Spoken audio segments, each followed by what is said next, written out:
If you run a company or manage a team, hiring qualified people quickly can make or break your business.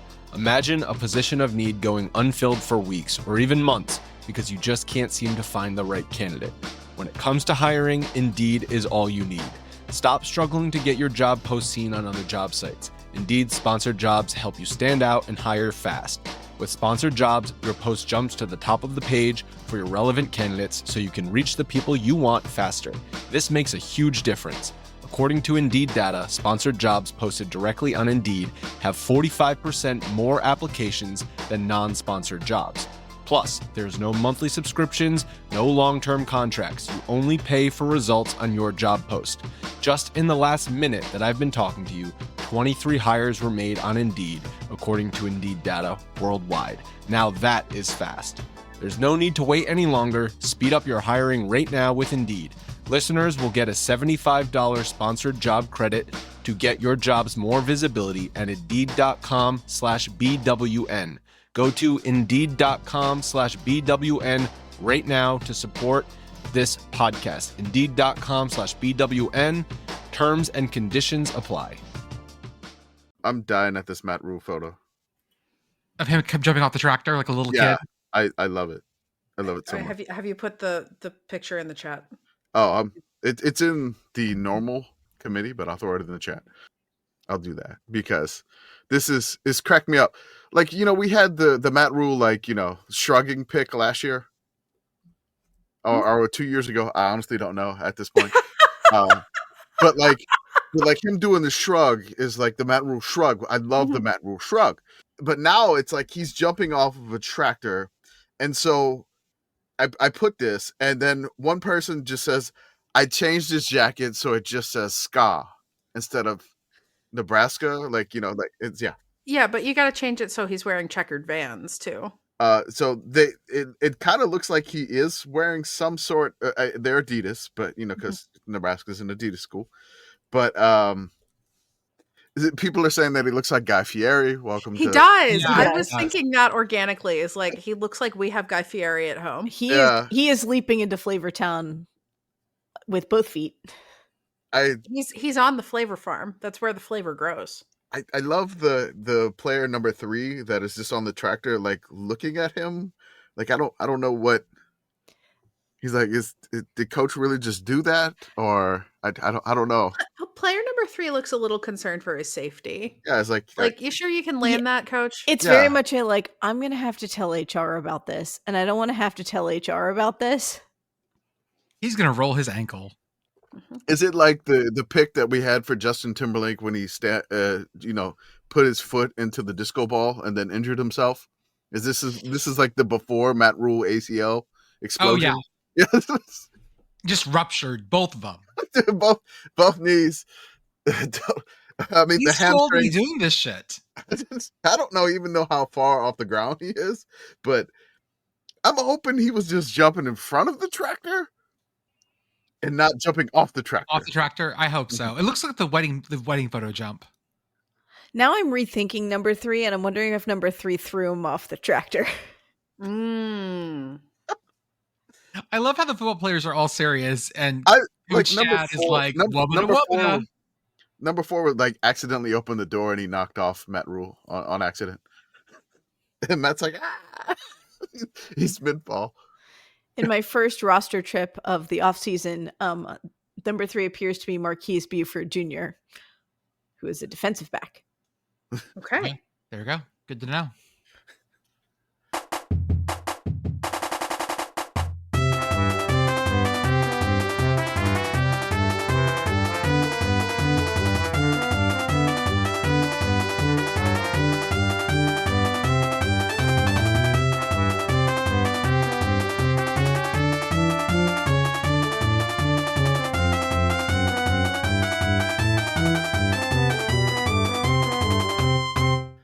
Welcome, everyone, to the Sickles Community Podcast. This is our podcast for the evening of June 15th, 2025. As always, I am Jordan.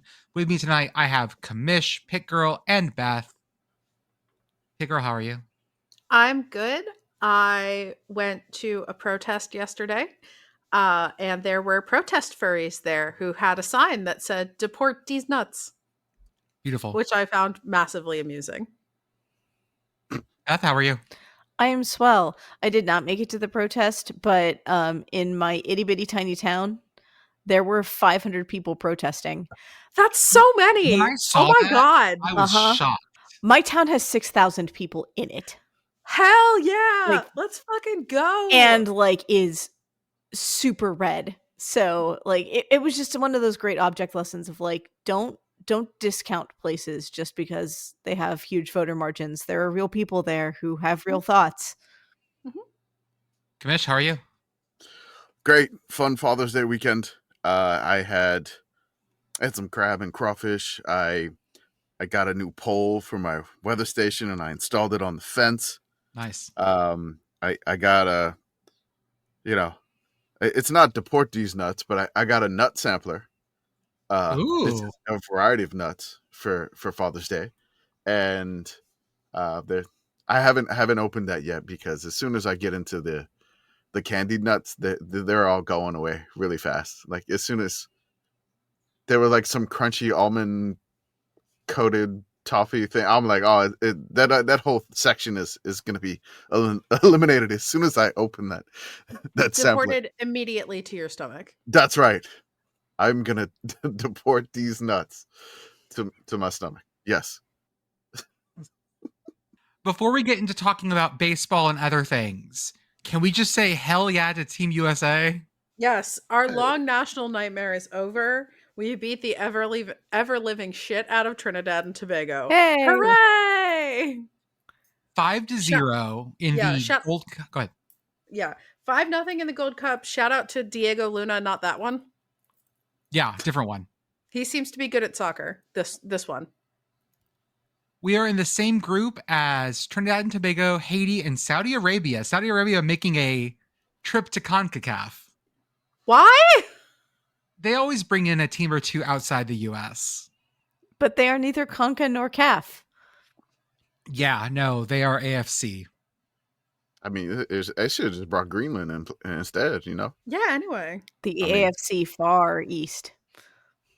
I will say, I think my favorite group is the one that includes Curacao, Canada, Curacao, El Salvador, Honduras. Curacao is it part of France?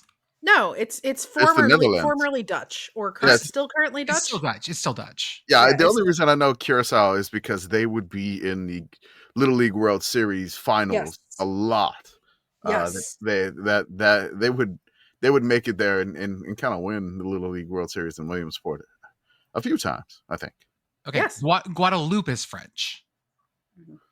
Yes. Yes. Also- Curacao, officially the country of Curacao, is a constituent island country within the Kingdom of the Netherlands in the Southern Caribbean Sea, specifically the Dutch Caribbean, about 40 miles north of Venezuela. Okay. Good to know. I would also, in CONCACAF news, I found out CONCACAF has a mascot. Mhm. I'm going to drop it in the chat for everyone. Pitt Girl, you said it looked, your obnoxious Pitt boyfriend said it looked like a seagull. Yes, this post came up while I was also on Blue Sky and we were watching the beginning of the Gold Cup game before I had to leave and go make dinner. But I showed it to him and he was like, "Is that a seagull?" I don't know. It's not a seagull. It's a big muscly bird. His name is Volar. Mhm. He has 41 wings for each one with a flag of the 41 countries of CONCACAF. Mm-hmm. He's 41 feathers Feathers. on his wings, I guess. Apparently contains the unity symbol and CONCACAF gold football. Mm. Volar means to fly in Spanish, and there is a, quote, cleverly hidden 41 within his name. If you have to say it's cleverly hidden, it's not that clever. Don't even point it out. I'm going to say this is probably why they didn't want Greenland in, because then they have to cleverly hide a 42. I don't think it's that hard to hide the two. Like, honestly, it's not clever at all. No, it's not. It's Big Ten-esque. Does he have a jet engine in his chest because his wings are not capable of flight? I think so. 'Cause I Also, don't know how you fly with that shit. I think the Secret 11 was better than this 41, to be honest. Yeah, I was going to say. VOL41R, someone said. Anyways, CONCACAF is going to be CONCACAF. We'll talk more about soccer later on, but right now, let's go to the College World Series.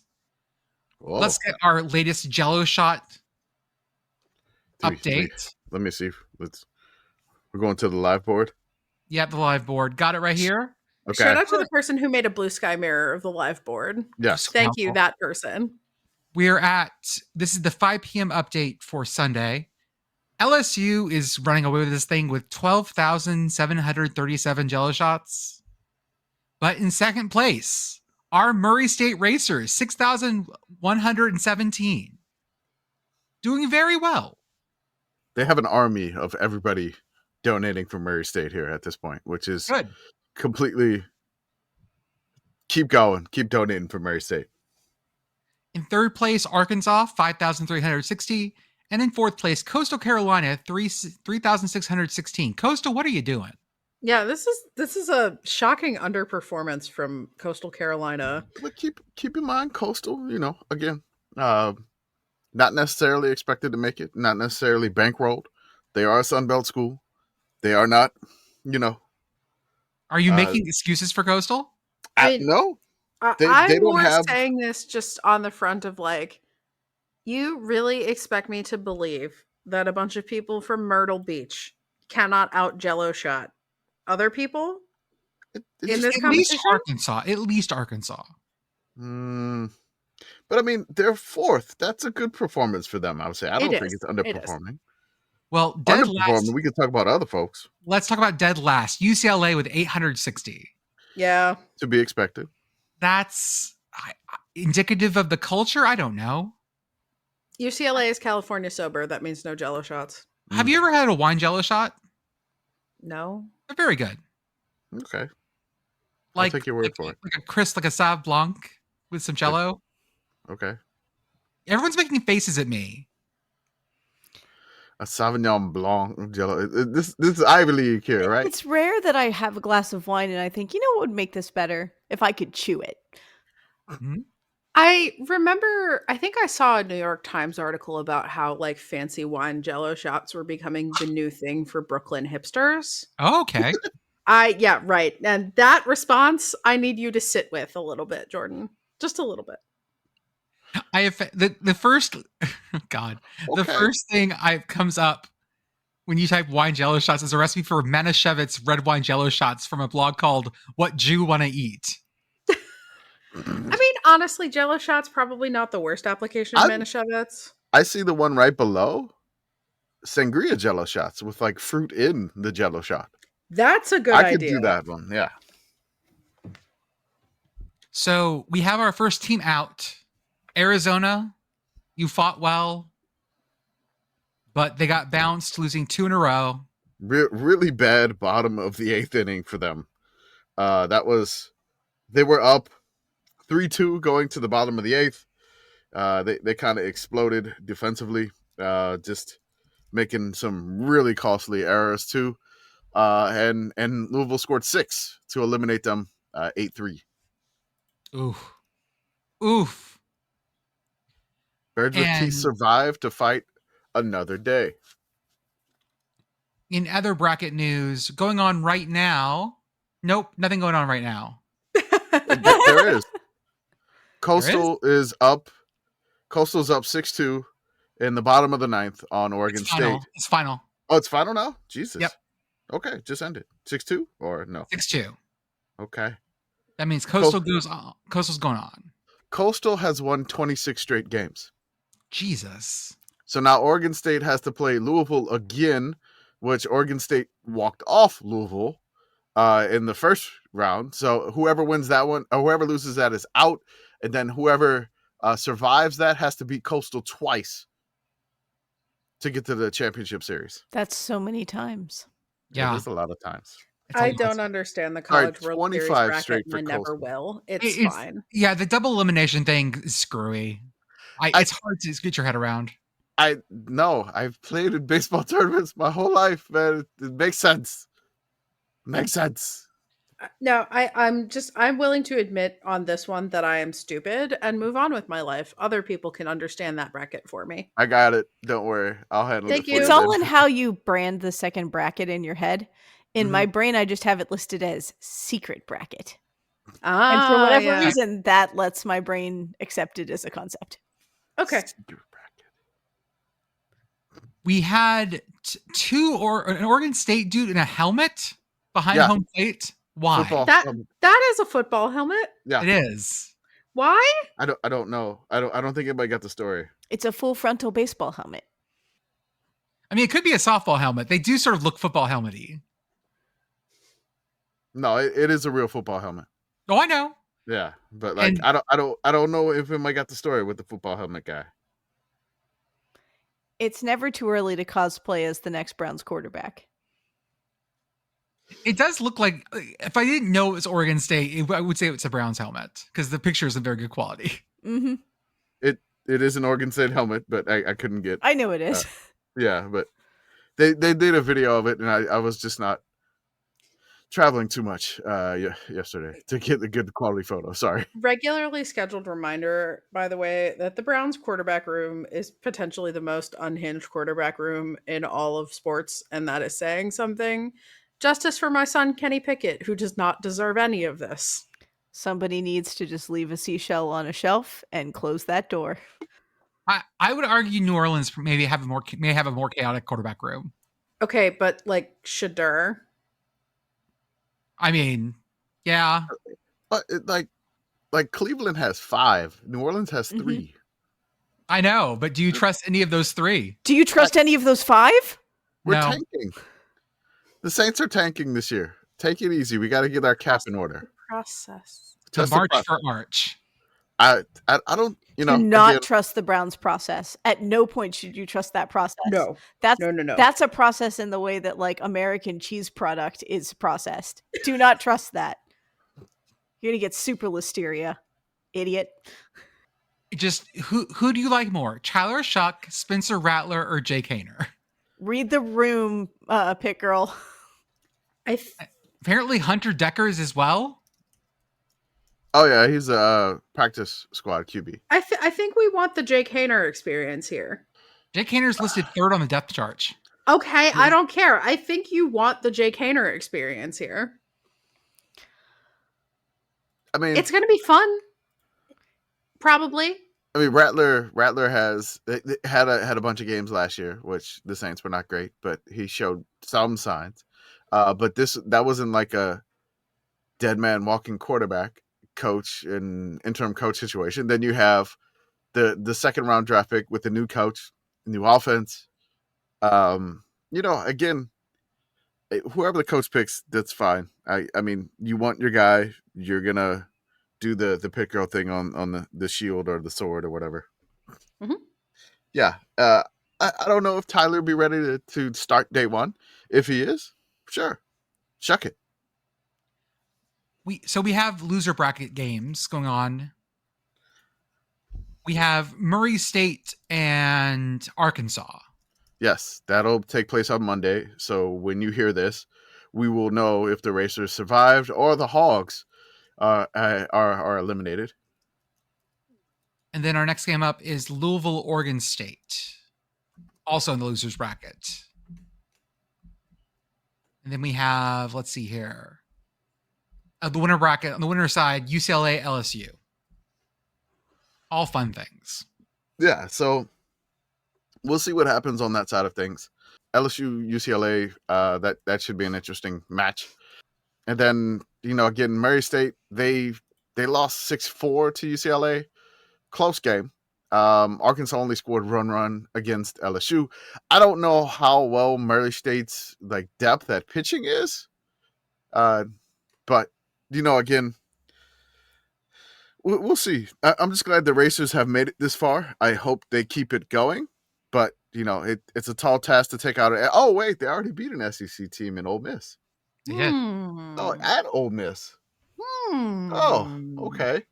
Well, let's see if Murray State can keep it going. I don't Not know. that Or the Hogs are going to be they're going to be calling the Hogs again. Commish, would you like to correct an error? I would like to make a correction from our previous podcast. So apparently the thing about the Murray State's head coach, Dan Skirka, does not actually cut the grass at the team's field. they do have a grounds crew. And I'm trying to figure out where the origination of the coach cutting the grass came, because it came across to me from a seemingly reliable journalist. It wasn't like a fake thing, or I don't know what it is, but I'm going to apologize to Murray State. I'm sorry, I did not double check this. And our journalistic standards at the CUSA committee are on me, the commish. So I apologize for that. I'm glad you have a grounds crew. And they cut the grass, and the coach does not have to do that. But thank that fake story, wherever it came from. I can't remember the tweet at this point now. I'd have to go search. But yeah, I just want to apologize. The coach does not cut the grass for Murray State, and they set the record straight on that.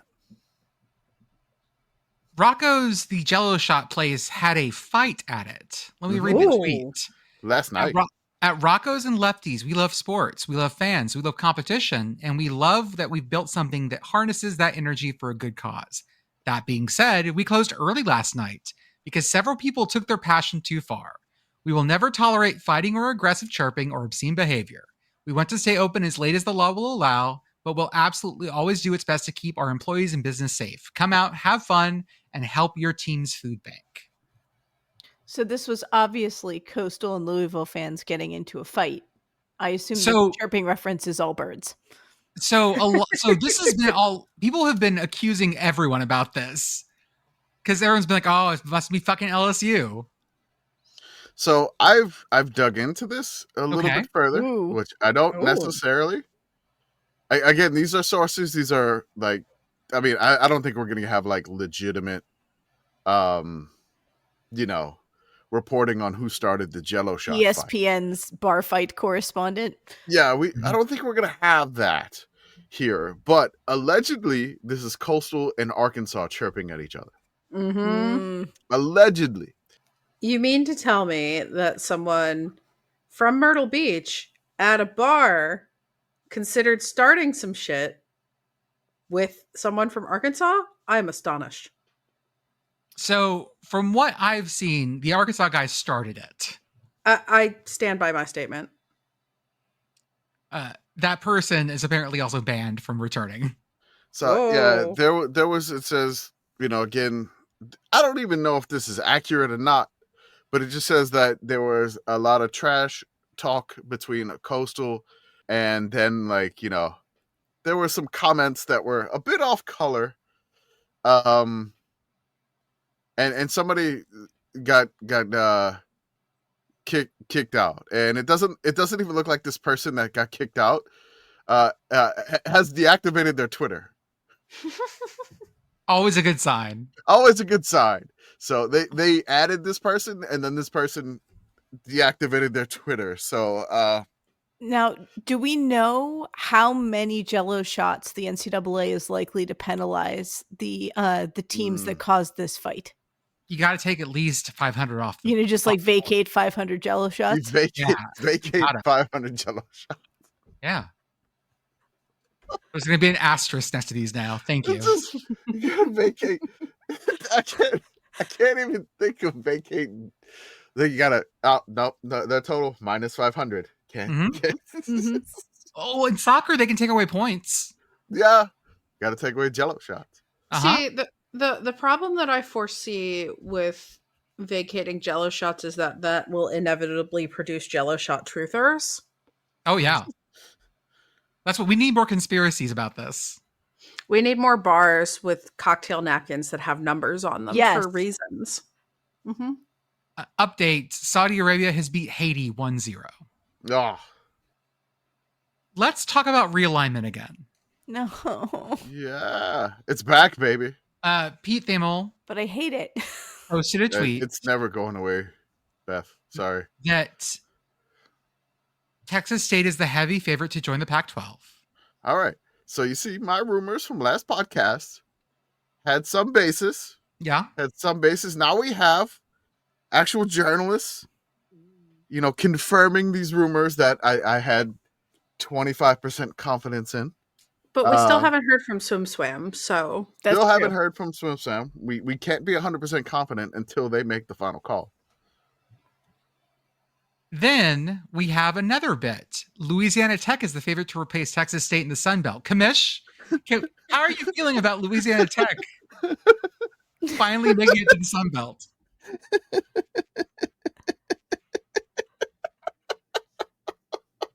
Finally.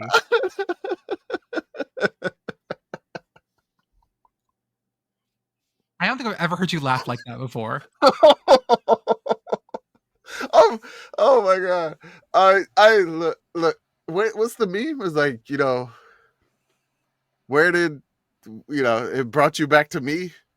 Yes. Yes, Where did your failure bring you? Your failure. Yes. Yeah, because I was in school at ULM the last time Louisiana Tech and ULM played each other. Louisiana Tech left for the WAC at that time.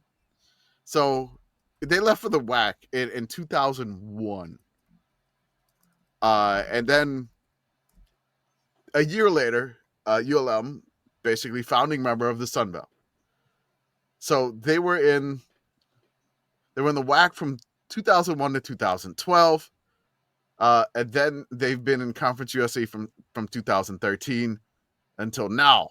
Now, listeners, you have to understand that in the early 2010s and late 2000s, the Sun Belt was awful.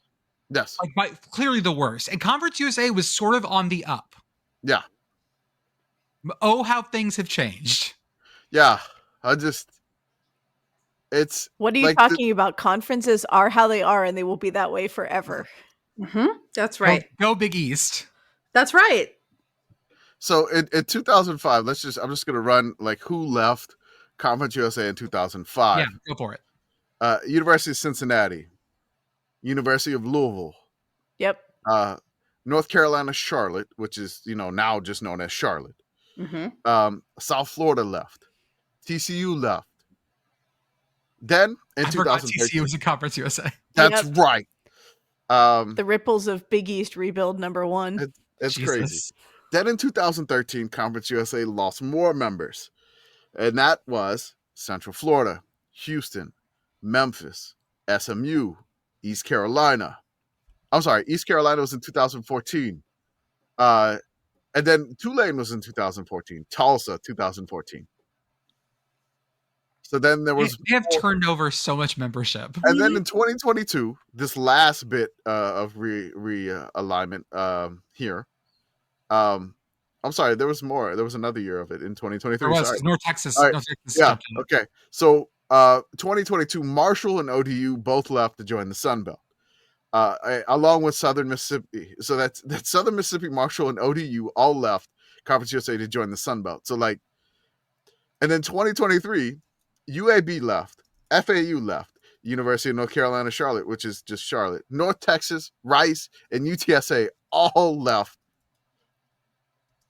to go to the American. Shout out to the Conference of Theseus.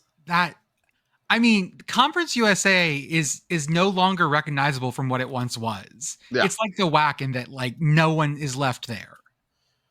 So the school that was in Conference USA the longest from when it started, 95, was Southern Mississippi and UAB.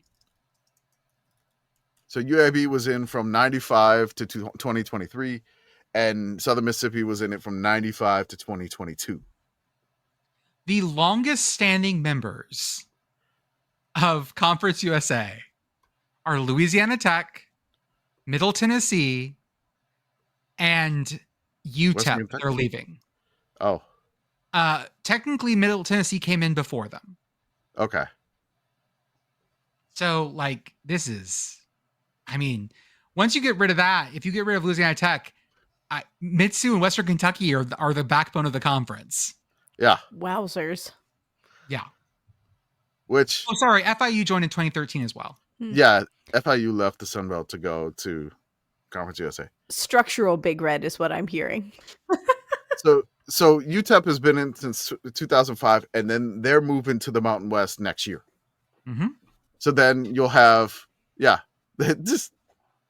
So you'll have FIU, La Tech, Middle Tennessee, and Western Kentucky Western Kentucky came in 2014. Those teams came in 2013. Then if they leave, the members that you'll have 2023 Jacksonville State, New Mexico State, Sam Houston State, and Kennesaw State, plus your new Delaware and Missouri State. And I mean, yeah, that's Sure. yeah. Sure. I bet we all know that Conference USA is just the bowling conference, though. There's I a mean, powerhouse for that. They're the Yes. powerhouse bowling conference. The powerhouse bowling conference. I would like to say as well, in this ESPN article, the early appeal of Louisiana Tech that's been talked about per sources is that it has a geographic location to create natural rivalries and easy travel with ULM, Louisiana, and Southern Miss. Look, man, I was gonna have to laugh again, man. Like, it's just like nobody would have seen the Sun Belt being more of a stable conference about 25 years later. Nobody would have seen this. No, not at all. And Louisiana Tech had quote unquote aspirations of being a big school or being a school that could hop to a higher level conference. At that time, look, they were a great school. They were an up and coming program, G5 wise. They were. The financials of it, they were chasing something that probably wasn't never there. Yeah. And so, I mean, I'm glad that ULM and Tech agreed to play each other in like 2030, but it may happen sooner now because you're going to be in the Sun Belt West. What was the year that Louisiana Tech fucked around and didn't get a bowl, even though they should have because they did so well? 2012. They didn't want to play ULM in the Independence Bowl, and they thought they had a bid to another bowl game. Mm-hmm. They thought they had a bid to another bowl game, and they were led astray, and they wound up sitting out bowl season. Don't count your bowl games before they hatch. Yikes. Yeah. So they felt that they had a bid to some, but they were like 9-3, Yeah, or something. this was whack. Yeah, This was whack. This was whack. 9-3, 4-2. They were initially invited to the Independence Bowl, but asked for more time to decide if other options opened up. No other bowl invited them, and then the Independence Bowl selected Ohio instead, and Frank Solich beat the crap out of my ULM Warhawks. So, damn you, Frank Solich, being such a great Also in this bowl coach. article, we're talking about what Memphis is going to do. One of the suggestions is that Memphis would move its football someplace better and then park the rest of their stuff in like the Big East. No. What? Sure. But like, do I mean, we think this is realistic? Because I kind of don't. But I mean, like, what conference would take Memphis as football only? Exactly. Mhm. Yeah. And then, like, I can see the Big East, whatever, because you got DePaul in Chicago, you have Creighton in Omaha. But Memphis That's- is so fucking wild, like just as a school compared to the rest of those. To like all the Catholic schools in there, and then you got Memphis, Mm-hmm. fucking Memphis in there. Well, I mean, they do have their own pyramid religion. Yeah. Well, it's Catholicism, but it's sun worship. No, yeah. Yeah. Did you see what the Pope posted? Yeah. Yes.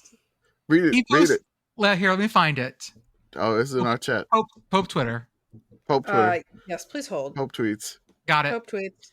In our competitive New segment from the Sickos Committee. # Pope tweets. In our competitive society, where it seems that only the strong and winners deserve to live, sport also teaches us how to lose.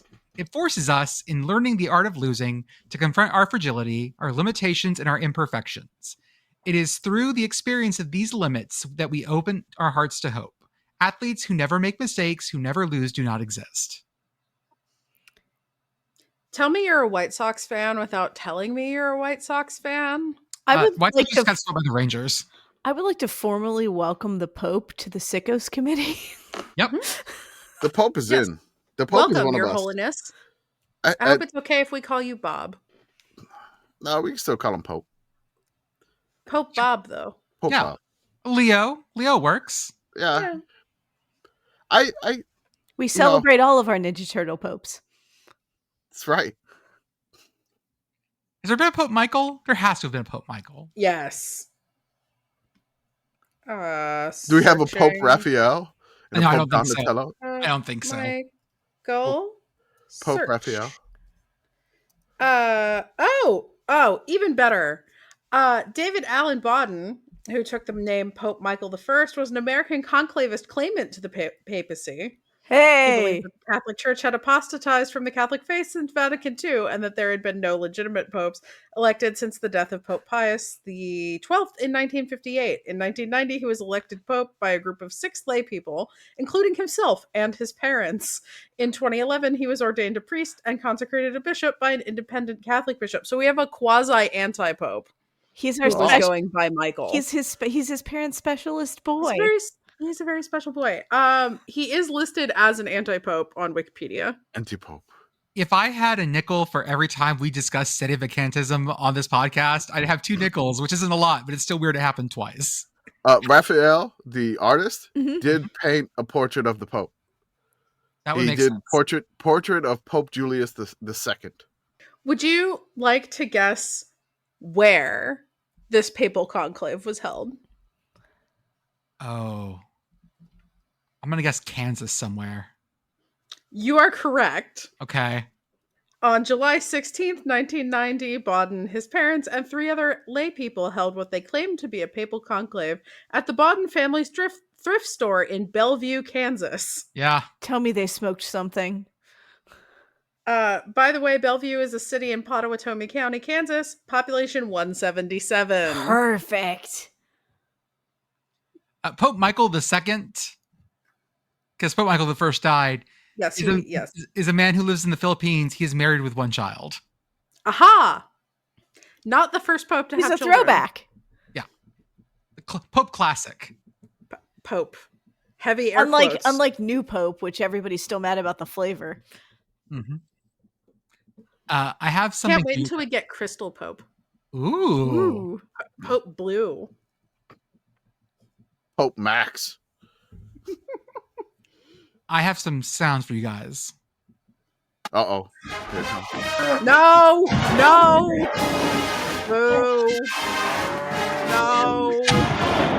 No! Texas has won the Directors Cup, which All is right. the contest amongst all of the schools for who has the most champions, does the best in all sports, all NCAA sports. Okay. How many national championships did Texas win to get this award?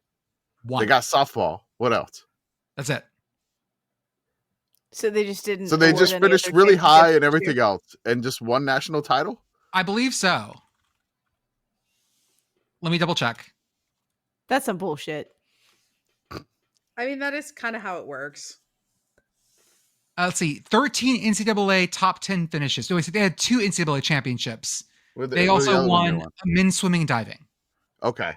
Oh yeah, because they hired He's still Arizona State's coach. they stole the coach and then he won. Yeah, okay. That's classic Texas. That is one way of doing it. Yes, that's what they do. And it worked in swimming and diving. Coach Steph. Usually it's not the cattle that do the rustling, but well, So there's okay. So they had 13 top 10 finishes Mhm. and 2 national titles. What are the other 2 schools got here that are second and third? So second, I believe, is SC, Okay. and third is Stanford. This is Okay. this is Stanford's first Non-top top 2. 2 finish ever. Okay. Oh, shit. So like what national titles did I know SC just won like a split one Mm-hmm. with A&M in like track. Is that their only one? No, there were 2 teams. Let's see what the other one is. They won the indoor as well. Okay. So basically what you got to do to win this award is just win maybe 1, maybe 2 national championships and then like just finish in the top 10 a bunch. Yeah. Okay. or counterpoint, get them to start counting all the non-NCAA sports. Mm. We were just talking about that earlier. I'm starting to work on that. We need to Perfect. make that the Sickos Directors Cup then. That's what it is. Yes. Ooh. No, we Yes. did this. It was the Commissioner's Cup, remember? The Commissioner's Cup. Oh, We okay, did yeah. this. Did we ever make like an award for it or no? Yeah. Okay, cool. Tungsten Cube. Oh, Ohio State won it. That's right. Tungsten That's Cube. why I didn't want to celebrate it, I guess. All trophies handed out by the Sickos Committee. Tungsten cubes of various sizes. Yes. And Where did we get on tungsten cubes? I don't remember how this started. Doesn't matter. it was I don't because we were remember talking either. about shipping things in a priority flat rate box. That's Yes. right. Oh, that's right. Because if it fits, it ships. If it's chips. And yeah. it That's would right. in fact fit. It We would. could send them like the little wooden alphabet W block, just as an IOU until we can get tungsten cubes. It's true. It looks like the D2 Directors Cup was won by Grand Valley State. Nice. D3 was won by Emory. Okay. And NAIA was won by Cumberlands of Kentucky. So there you go. The more you know. But yeah, so Texas has won 4 of the last 5 Directors Cups. But to tell you how much ground they have to make up, Stanford has won 26 of them. They got a ways to go. They won like it wasn't 20, it was like 25 in a row. Yeah. And the only other team that's ever won it was North Carolina once. So Stanford's good because they compete in every sport. So you're shotgunning your approach here. Texas doesn't have all the sports because the Big 12 doesn't sponsor baseball. So, it's missing out on some I know. It's weird. Wait, did I say that? No. Big 12 sponsor. No, sorry. They don't sponsor men's soccer. My bad. Okay. Okay. Men's soccer. That was why you were getting a very That's weird the- look from me. I'm like, but No, they totally we do. 'cause just Arizona won was the regular season championship in that, and I was very sad. no, I'm dumb. Not sponsoring men's soccer is also weird, but less so. As a conference, yeah. Mhm. Like, I feel like the Big 12 should sponsor everything at this point. Like, why are you not just sponsoring everything? Cherished tradition. I mean, they have rowing, but they don't have men's soccer. Like, they it's have- weird. They need to sponsor everything they got a Pistol Pete for. I mean, that should be your rule as a conference. Oklahoma State's in your conference. Everything you got a Pistol Pete for, you need to sponsor that sport. Do we have like that list of all the Pistol Petes? I mean, somewhere. Yeah, it's somewhere. List of pistol Pete's. No, Wikipedia, I do not want list of pistols. I think Which WVU Pete men's is your soccer is in favorite? the Sun Belt. Say it again. Said I think West Virginia's men's soccer team is in the Sun Belt. Is that where they are now? I'm gonna go check. Okay, I found it. It's like tag yourself. Which Pete are you? And then you have like a Wyoming Wario version of this. There Oh, yeah. there is a Wikipedia article reading Pistol Pete that says Pistol Pete may refer to Frank Eaton, 1860 to 1958, American scout, Indian fighter, and cowboy. Peter Hanscom, born 1991, Australian cricketer. Pete Lonkarovich, born 1966, American former bicycle BMX racer. Pete Maravich, American basketball player. Pete Reiser, American baseball player. Peter Rollick, founder and leader of the Bronx-based street gang Sex Money Murda. Pete Sampras, born 1971, American tennis player. Peter Smith, curler, born 1964, Scottish curler. And Leon Dorsey, 1975 to 2008, American serial killer, nicknamed Pistol Pete while incarcerated. There's lots of Pistol Petes. Yes, and then there is a drop down after that says mascots. Pistol Pete, New Mexico State University. Pistol Pete, Oklahoma State University. Pistol Pete, University of Wyoming. Other uses.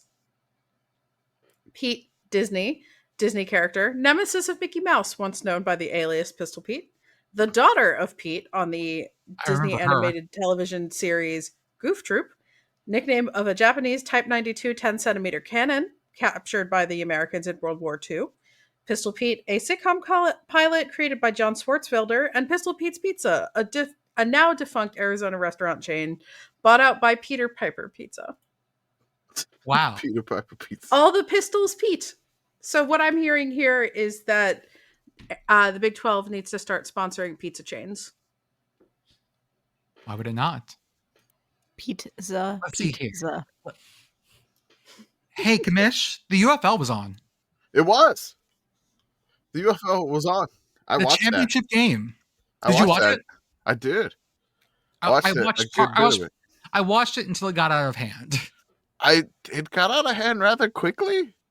So But then there was like a part where, because of the weird like onside kick rule that they don't like, Mhm. the 4th and 12 thing that they have, that like DC never got the ball back for like 30 minutes. yeah. But So, the game was so far out of reach. It was nuts. let's say what the score is. DC Defenders 58, Michigan Panthers 34. This is a golden scoregami. It's never happened in any professional football score in North America. Wow. I know, wild. UFL gets a lot of scoregami because mostly they go for 2. So And you 3, just get so you get a lot of that. This game got out of hand pretty fast, except like I said, Michigan Panthers crawled back into it. But like it was DC scored 31 in the second quarter. Like yes. going into the half, it was just brutal. It was like 41-19 at half, I think. Something like that. It was wild. Yeah. But they set UFL records. The most points scored in a UFL game with Really? 58. 58 only? Yeah, this is the highest scoring UFL game they've had, 58. Okay. Then the most passing yards in the game, in the UFL game, was Jordan Ta'amu. Yeah. Ta'amu. Ta'amu. And then the game set the combined most points scored in a UFL game record. Single game records. Which, I mean, every time I was looking up, like, DC had like a big play, and apparently they probably need to change their name to the DC Offenders. No. Okay. No. No. Okay.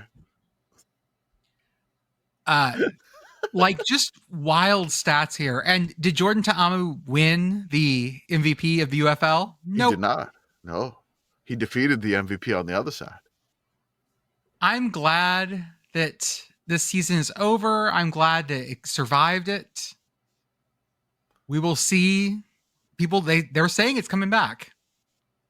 So I believe them. We'll see. Like, I love the passing record. Like, the most passing yards in a game is 390. I'm like, that's a lot. Okay, sure.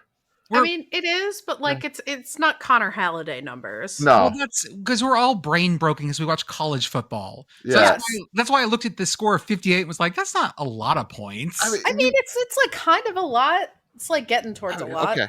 Well, I watched the Drew Brees Saints for many, many years. Oh, and so like you 300, 12, like 390 yards passing. I'm like, man, Brees had an off day. Just like, at some point. Yeah, but it's just like, and then I've seen Brees like put up like 60 something points on like the Colts on a Monday night game when the Colts had to go with their backup quarterback, Curtis Painter. So let's do our ad read before we get into the rest of it. Yeah. Podcast business. You should check out our Beehive, Beehiiv. Behiv, where we are talking about forgotten NCAA records this spring. Commish, what are you talking about? So I have one that's coming out on Monday. It is going to be the NCAA record for most kick return yards in the game. Ooh. So one tidbit about the record I'll let you know is that the team that set this did not take a kick return to the house. So that's an interesting thing. And also, it's a battle of two teams on I-10. Okay. Yeah. Okay. They're currently conference mates. UTEP? UTEP in Houston? No, they're not currently conference mates. Huh? They're not Currently conference mates. They're both in the American Conference on I-10. I-10. UTSA and... This is on I-10. Well, you were close with Houston. Rice, yeah. Now go Rice. east on I-10. Rice and UTEP? That's East. west. So sorry. Oh, east. Sorry. Rice and also not in the Tulane? American. Yeah, Rice and Tulane. Oh. Okay. This was a game in 2010 in the Louisiana Superdome. Yeah, the final score of the game was 54-49. Jesus. It was a pleasure to break down. There's 10 kick returns for Rice in the shootout, and a wild game. A great one to read, a great one to break down, because I had a mental breakdown towards the end of the like going through the game. I was like, "Don't you dare kick it deep to him! Don't do it! You gotta preserve the lead." But no, I did it. It can't happen again. Bob Toledo, what were you doing for the first 9 kickoff returns? Just kick it out of bounds at this point. Bob Toledo is a great name. Just That is a good name. that. Yeah, he was coaching Tulane. Check our Patreon out for $5 a month. Get access to our Discord where you can chat with us during the week, help with our research, and give us ideas for the podcast. Go to our merch store, sickoscommittee.org, where you can find all sorts of stuff for yourself and your loved ones. Get your kids something.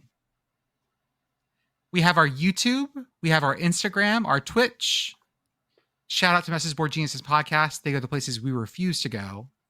And as always, for the softest, comfiest, officially licensed collegiate and more apparel, choose Home Field Apparel. Use offer code yes, ha ha ha, yes, 3 ha's for 15% off your first order. Beth is wearing the Auburn Peacock hoodie.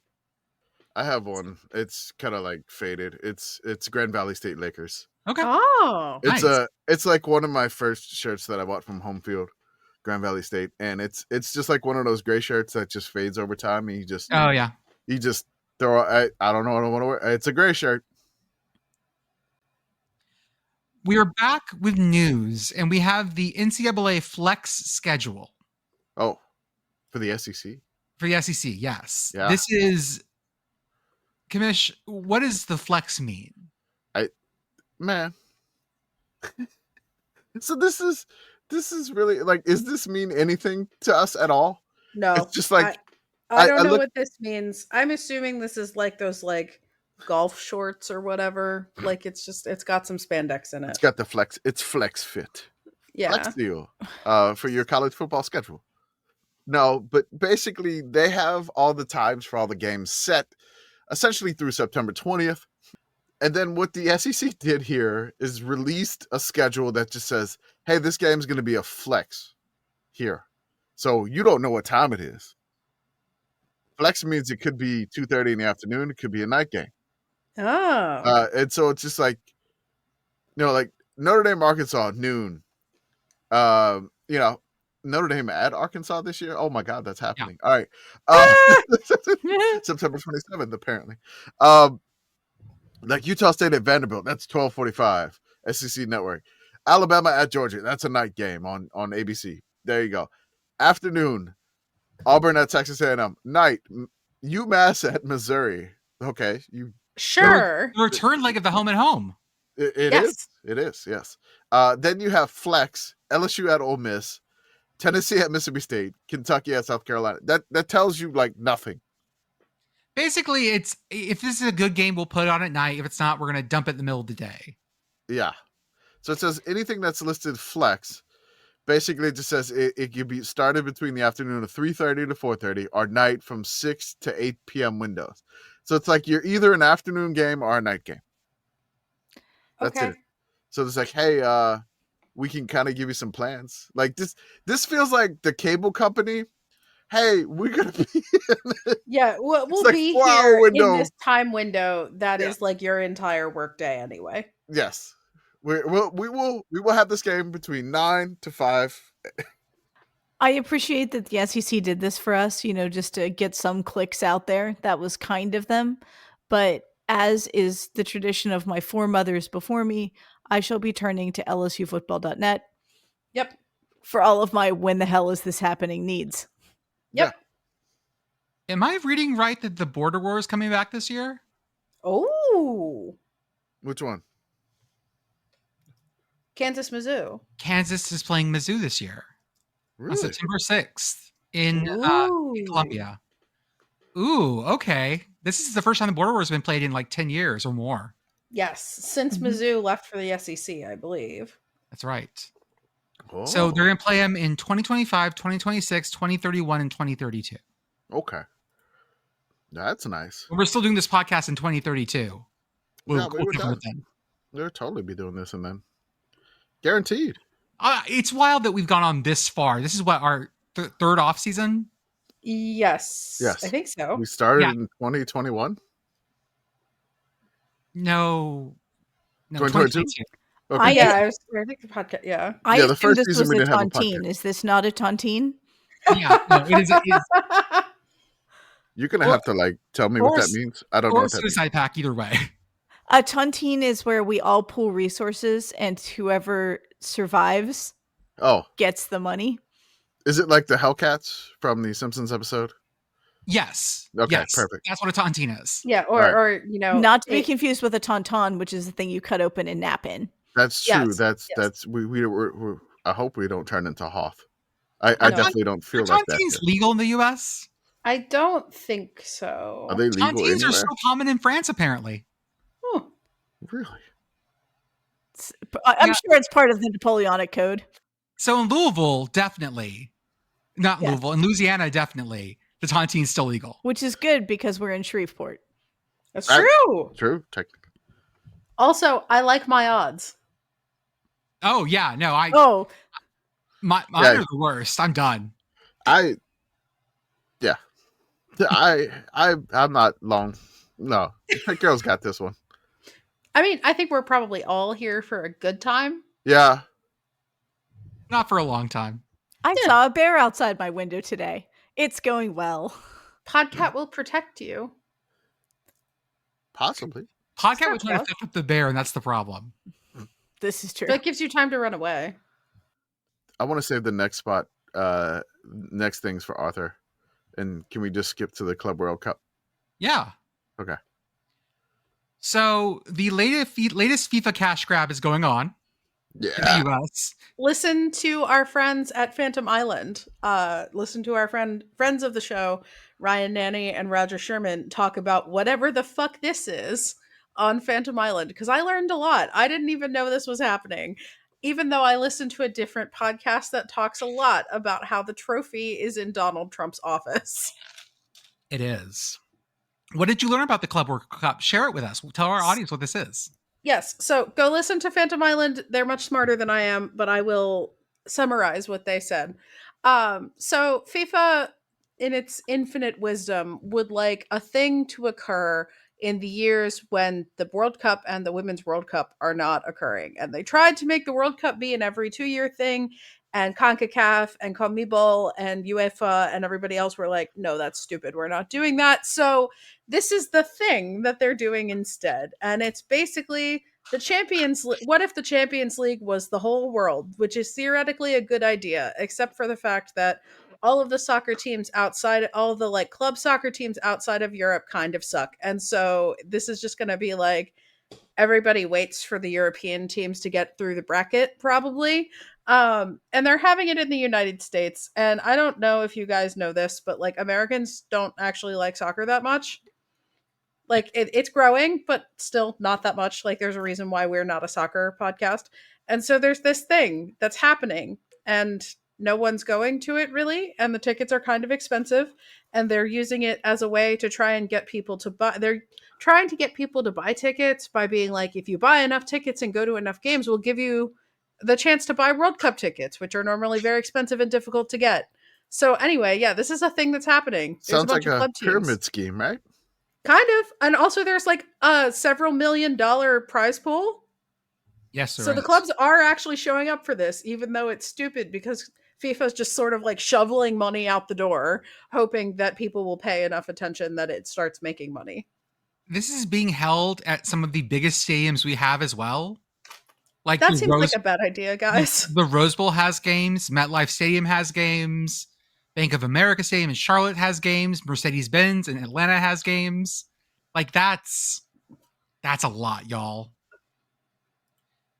And so let's talk about the teams that are in this because they're from all the confederations. From UEFA, we have some of the big hitters. We've got stuff like Paris Saint-Germain. We have things like Man City, Chelsea, Borussia Dortmund, Inter Milan, Atletico Madrid, Real Madrid, Bayern. We'll talk about them in a second. From CONMEBOL, we have 3 Brazilian teams and then River Plate from Argentina. Mm-hmm. From Asia, we have Al Hilal from Saudi Arabia and Ulsan from South Korea. We also have teams like from Africa, we have two Egyptian team, Al Ahly, Wydad from Morocco, all these things. Don't forget about the Mamelodi Sundowns. Where is that? Oh, Mamelodi. from South Africa. South Africa, yes, the Sundowns. Okay. I love their little seal because it's like somebody just pointing up that's doing like the Texas Tech symbol, Mhm. and it just says the sky's the limit. So we've got a bunch of teams here. There are what, 32 teams, I believe? 32. Mhm. Yeah. And Oceania gets a team. Yeah. Yeah. Yeah. They Our do. beloved Auckland City. Auckland City, baby. Now, I want to dip really fast into Oceania / Australian soccer. Go with me here. Okay. Take us down under. The worst confederation by a long shot is Oceania. It is basically a bunch of tiny ass islands and New Zealand. Mm-hmm. Which And, is an island. and Australia? No, No. So Australia used to be there, and they moved to Asia, Yes. and this becomes a problem. Australia, is a part of the conference realignment. So Yeah, also part of Europe when it suits them. Yeah. yes, in Eurovision, yes. Here we go. American Samoa, Cook Islands, Fiji, Kiribati, New Caledonia, New Zealand, Papua New Guinea, Samoa, Solomon Islands, Tahiti, Tonga, Tuvalu, and Vanuatu. Yeah. So, small problem here, gentle listener, is that most of these places, like the United States and also New Zealand, are not soccer first countries. Yeah. These are places that fall into what noted Pitt history professor Rob Ruck, take classes with him if you're an undergrad, he's great, has described as the Tropic of football and also rugby. Yes. So yeah. Now, not people really putting a lot of thought into soccer in these places. Now, the two best teams in New Zealand are Wellington Phoenix, and I believe it's called Auckland FC. Yeah, Auckland FC. Now, here's the problem. They play in Australia. They play in the Australian A-League, which is a much better league than what New Zealand has. Mm-hmm. Yes. So here's something funny. They can't play in any Champions Leagues because Asia won't take them because they're not part of the Asian Confederation. And Oceania won't take them because they're not part of Oceania. They're not an Oceania League. So those two teams, even though Auckland won the Australian League, they're not allowed to go to any Champions Leagues. Okay, but what I'm hearing here is that these two teams and whatever's going on in Greenland need to start their own Champions League with blackjack and hookers. Mm-hmm. Yeah. I mean, it makes as much sense as anything else. Like, Yeah, who cares? it's fine. You won't take us? Fine. We'll have our own party with blackjack and hookers. It's fine. I would like to mention, however, that the Asian Football Confederation also includes, let me find it here, the Northern Mariana Islands. Yeah. Sure. And Guam. Yeah. Saipan and Guam. Definitely Asia. Yeah, I don't know, man. But it's wild that these two teams, the teams that have won the Australian A-League, can't compete in either Champions League because they're just in this limbo of whatever. But what that means is that Auckland City got the bid to go to this tournament. They are a non-professional team.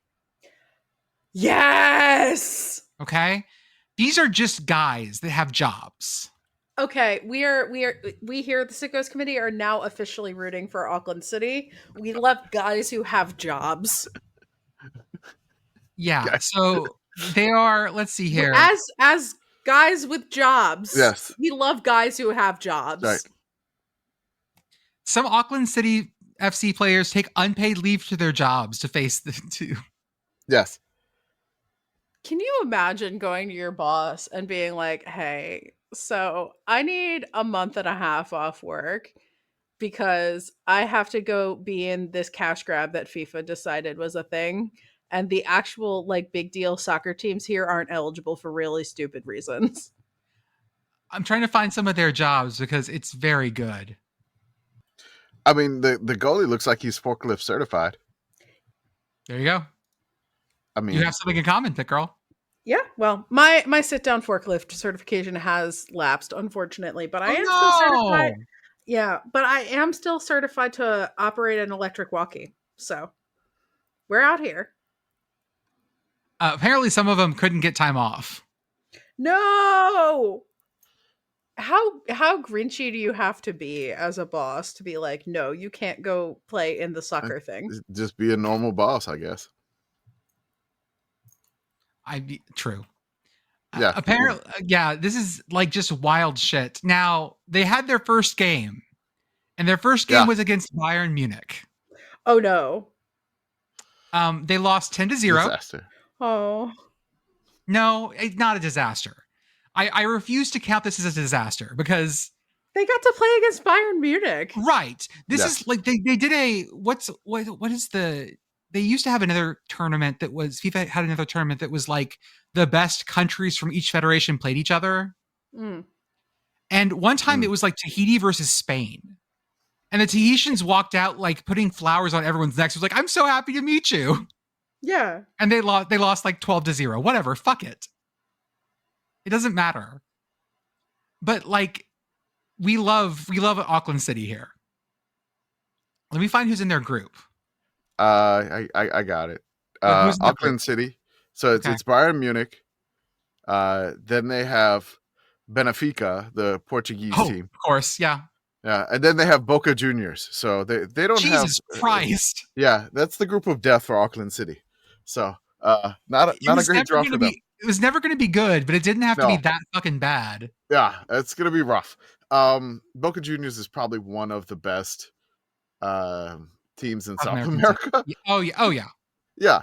I think only 2 get out. So Bayern. That's why I found the article real quick. It says that we all went to the club rooms to watch the draw live as a team. So this is for Auckland City. Watching us draw Bayern Munich straight away was ridiculous. My brother turned to me and laughed and said, haha, Harry Kane is going to score 10 past you.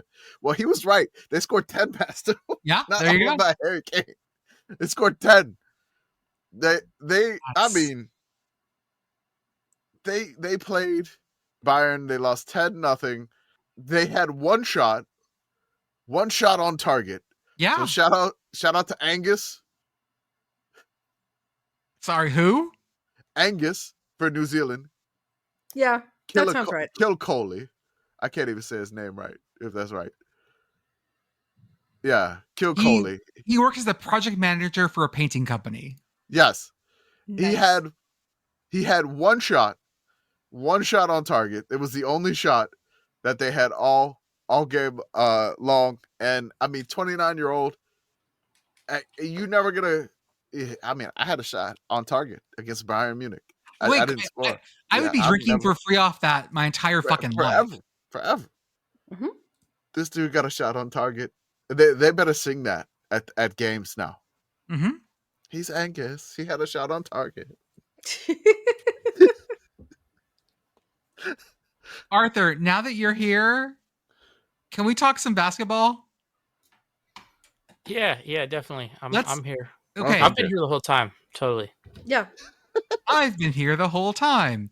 If you guys don't watch Game Changer on Dropout TV, you should start. It's very good. Arthur was here. He was just eating ice cream for the first hour and 10 minutes. Yeah, I was enjoying a beverage, right? So I was just spending the whole time just drinking this. So I had my mic muted so you didn't hear my drinking sounds. Jordan's going to say this is a Celsius again. The episode that I disappeared on, hiding in my closet because of the storm, someone actually noticed it. It was like someone noticed that you disappeared. Yeah. Someone was like, "Did Jordan just die?" We usually pull off disappearances pretty well. You would be surprised, listener, at how often someone in here will type BRB into the chat, disappear for 5 minutes, and none of you notice. Mm-hmm. A week ago, I was not around during the recording, but when I was editing, I said something and I clipped it in to really like throw people off. I really enjoyed that. You can never tell. You can never tell. And honestly, most of the time, if I'm not here, like it works pretty well. And if I am not here and there is some bad audio, then we're just gonna have to deal with it. Yep. Actually, like the last week when I wasn't here, that's like the one time when there's been like someone having a lot of mic noise, where I'm like, if I was there, I would have said something. Who had mic noise? I mean, I'm not gonna say. I don't want to call people out. Oh, name and shame. Come on, was it me? It's probably me. No, it wasn't you. Okay, that's all I need But to know.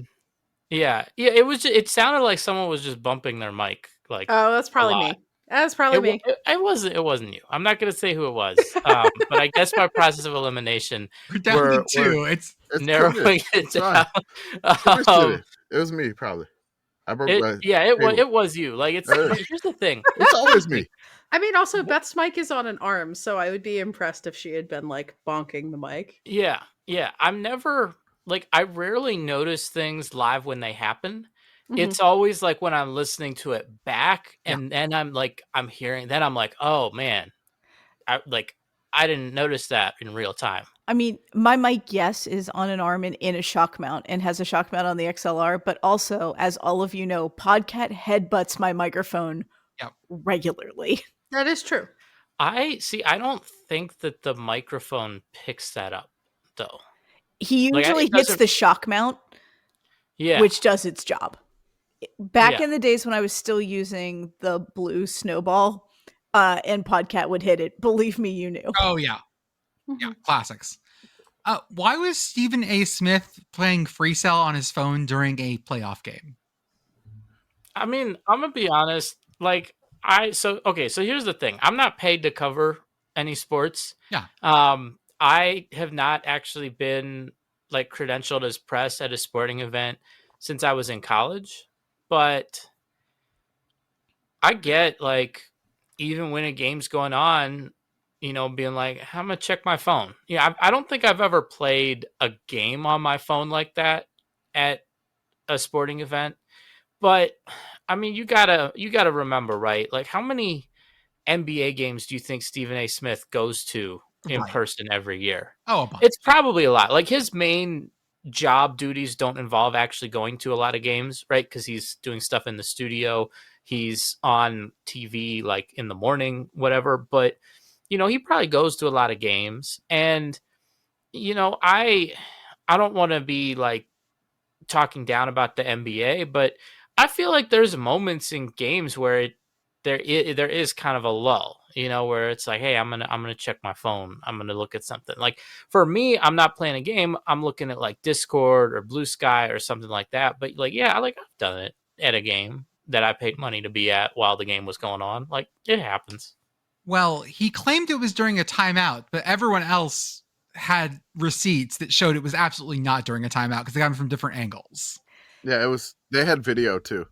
This game also had one of the highest ticket prices I've ever seen on the resale market, which made it especially egregious.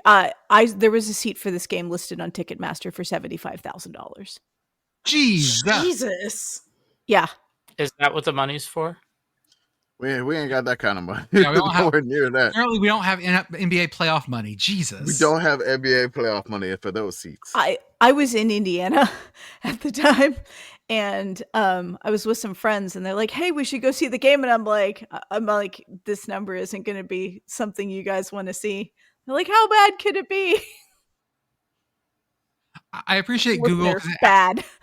Google gives you questions. I typed in Pacers to see what the next game was, and one of the people also asked, "Are Pacers allowed to win?"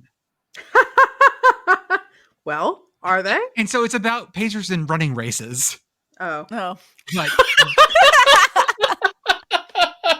But okay, that is a very funny thing to imagine.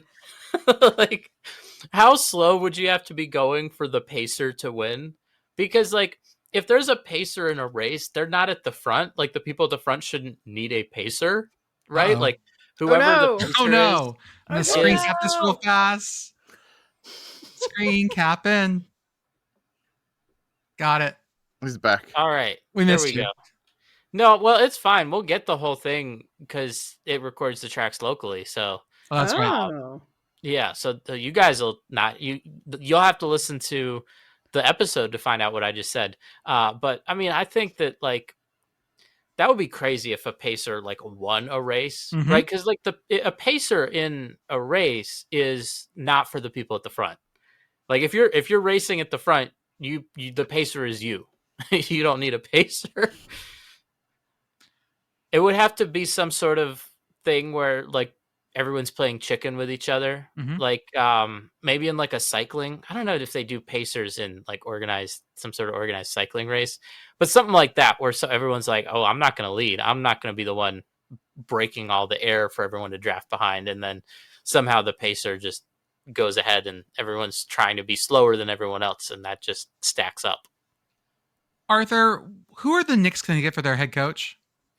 So we don't know yet. I don't know if we mentioned previously on the podcast that they did make the decision to fire the coach who got them to the Eastern Conference Finals. Mhm. Yes. Right. Yes, so they did that. Yes. Tom Thibodeau was their coach.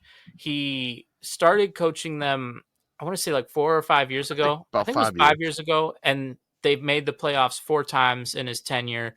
Last year, they made it to the conference semifinals. This year, they made it to the conference finals. But the Knicks decided that is not good enough. And they decided to go and fire him. And like when they did this, I think a lot of the reaction was like, okay, that might be kind of a justifiable firing, but you have to have a plan. You have to know where you're going with this, right? Like this is not a case of, oh, we like this guy's a bum, we got to get him out of here. This is a case of like, oh, we need to, this has to be a carefully orchestrated thing where we know where our next move is. The Knicks are constitutionally incapable of having a plan. No, it's incredible because like this past couple years has been one of the few times where it felt like, oh, the Knicks actually kind of have their stuff together. Yep. Yeah. They've made a number of like good personnel moves. They acquired Jalen Brunson from the Mavericks in a trade. He's developed into, an all NBA caliber player. They've made a bunch of trades to put some really talented guys on the roster. But of course, especially with the new collective bargaining agreement, that roster is expensive, which means there's a ticking clock on there where it's like, hey, you can bring in all these really good players, but then you have to win right away because you like the window is small. You cannot keep a good roster together like that. You like the money gets too big. That's why people kind of understood like, okay, I get why you kind of have to say like, you want to make the big call, you want to move on from Tibbs, then you go ahead, like you do that because it's not like, I mean, like in some sports, right? Like maybe in college, if a guy's like, okay, you can justify like, okay, well, let's run it back. Let's get more data. Let's see how this goes. Like in the NBA, just with the way that, that talent works and you got to pay guys, you can't do that. So they're looking to replace them. Okay. But here's the thing. Here's where they go into their coaching search. Now, a couple things to know. One, the NBA is not like college sports, so you can't just hire someone else's head coach. There is a way to do it, but you have to get the permission of the team that the coach is currently under contract with. So this has happened in the past, most notably, I forget how many years ago. It feels recent, but it's not.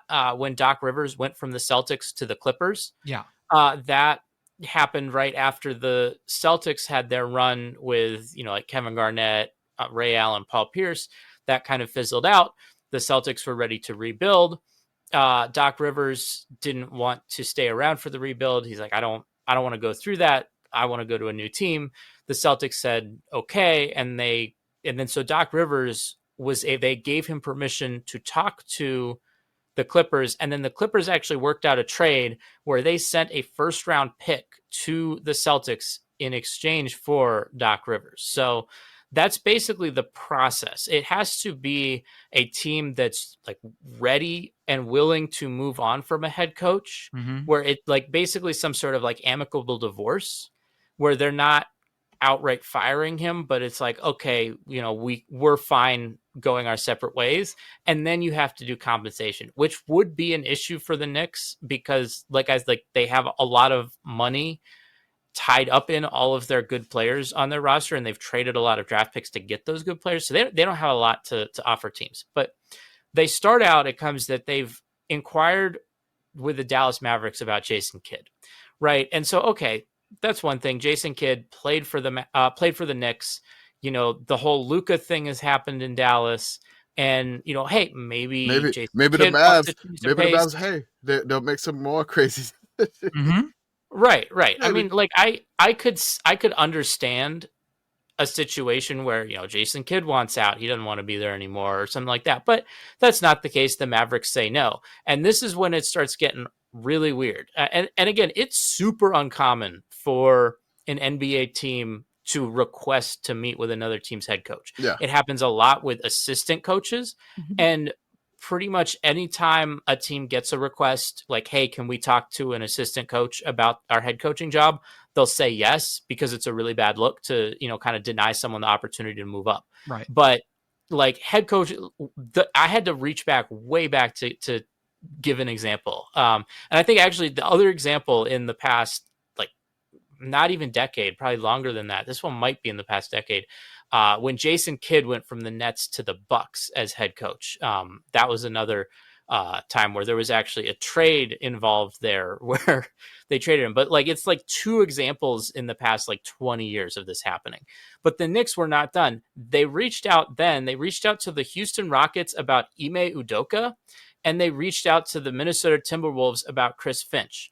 Now, those guys are not like Jason Kidd. Like Jason Kidd he's probably a pretty good coach, but he's also not coaching like an ascendant team. Yeah. The Timberwolves are coming off of back-to-back Western Conference Finals appearances, and the Rockets just made a huge step forward the past 2 seasons with Udoka coming in. Yeah. So, like, the idea that you have a coach who's clearly doing a good job, who's kind of seen as a rising star, that a team would just be like, oh yeah, sure. You can talk to him. You can meet with him. Yeah. Let's figure out how much we can get for this clearly good coach here. So those were rebuffed. They were not done. They went and they met, they asked the Atlanta Hawks about Quinn Snyder. Now this is an interesting one, right? Because Quinn Snyder, he previously coached the Jazz. Yeah. And he's regarded as a pretty good coach, but things aren't great in Atlanta right now. Like the Hawks are okay. They made the play-in tournament. Yeah. They've always kind of been mediocre ever since they had that one conference finals run. The Hawks have been like the 8 seed, like, and now they're just like currently the Hawks are automatically the play-in team. Yeah. You can every year. I'm ready to pencil them in for next season. The next year's play-in, no matter who's the coach, they will find their way to be a 7 to 10 seed. Yeah, and they've done this no matter who's coached them. Yes. But like Quinn Snyder's a well-regarded coach, and so Atlanta is not just going to say like, yeah, sure, you can go somewhere else because, like they're invested in him, right? And the way this almost always works in the NBA is you're behind your coach until you're not. And once you're not behind your coach anymore, you fire them. Like the idea that you would trade your coach away, it pretty much never happens. That's wild. Yeah. Yeah. They were not done. After the Hawks said no, they went to the Bulls and asked about Billy Donovan. Billy Donovan and the Bulls, like Billy Donovan is now one of the longest tenured NBA coaches, which is kind of wild because the Bulls are like the other perennial play-in team where just every single year they're just very mediocre. That's one where you kind of like, if the Bulls fired Billy Donovan, I don't think anyone would bat an eye. It would be like, oh yeah, like he's been there for a very long time with not much to show for it. Sure. Yeah. And like he's a well-regarded coach. He obviously won in college at Florida. He coached in Oklahoma City. Now he's with the Bulls. So like that's of all of the ones that kind of make the most sense, that would be the one where I could see I could see the Bulls being like, yeah, okay, we'll move on. But Bulls also say no, right? So the Knicks, they fired Tom Thibodeau, Yes. and everyone's like, okay, you got to come into this with what's your plan? What's the well orchestrated move? They have proceeded to talk to 5 different NBA teams and get rebuffed. Like, just the plan, absolutely not. The plan is that there is no plan. Yep. So they finally moved on to coaches who are not currently NBA head coaches. They are rumored, or I've seen like actual reporting on this from a number of different NBA reporters. They're rumored to be talking to 2 coaches who were NBA coaches this past season, but were fired. So Mike Brown, who was the Kings head coach, and he got fired relatively early in the season. And then Taylor Jenkins, who was the Grizzlies head coach, who got fired pretty late in the season.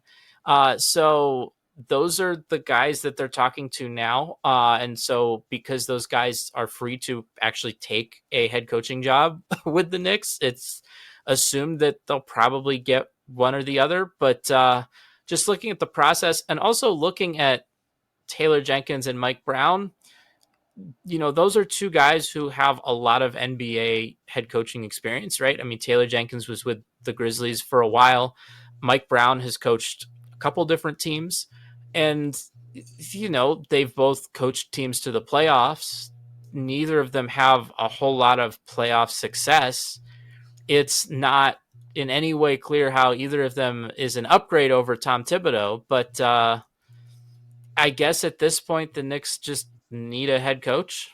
I don't know. It's so wild. This is the epitome of like the devil versus.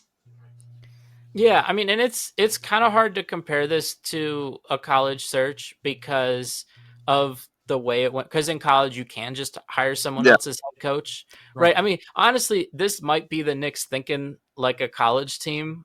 Like if they've got college team brain where it's just like, oh, we got all the money. We're the biggest shots in the league. Like we can hire anyone we want. Right. And then it's like, oh, you can't, you know, like, I don't know if we've seen a college search where like 5 candidates, like anytime there's a college search, they always try to spin it as like, oh, we got our first choice. We got the guy we wanted. Right. But I'm not sure I've ever seen a college search with like this many people definitively not getting hired that they were trying to hire. The last time Tennessee was open was pretty publicly messy. It was really messy, but it was only really messy over one, right? They wanted the one guy, the AD wanted to hire Greg Schiano. Yeah. Like there was only one guy that got nixed. And it also didn't take this long. It wasn't 5 guys. We're a week in now. And this just feels very much like the Knicks have chosen, like, we want coach, not that guy. Yeah, and that's the other great thing about this is these names keep, like, it's not like this all came out in like one reporting from an NBA reporter. This keeps coming, like every few days. It's like another team has declined the Knicks' request to interview their head coach. Like it's a joke format online right now. People are joking like, I'm I have been declined permission to interview for the Knicks head coaching. Mm-hmm. Like the Sickos committee has declined for made available to interview for the New York Commish was not made available to be the Knicks head coach because I hate the Knicks. I mean, the NBA head coaching fraternity is such a walled garden. Like there's very few people that are kind of allowed to do that job over their careers. And pretty much once you've done it once, you're just going to bounce around to different NBA teams for the rest of your life. Unless you do a real bad job. So how many more people do we have to go before Tibbs comes up again? Yeah, I don't know. I mean, and I will say, like, especially for a team like the Knicks, I 100% understand why they want someone with NBA head coaching experience because it's a legitimately hard job and it's really hard to like learn on the fly. Like it's hard for your first head coaching job to be a team like this Knicks team where you come in and you have the pressure to win right away.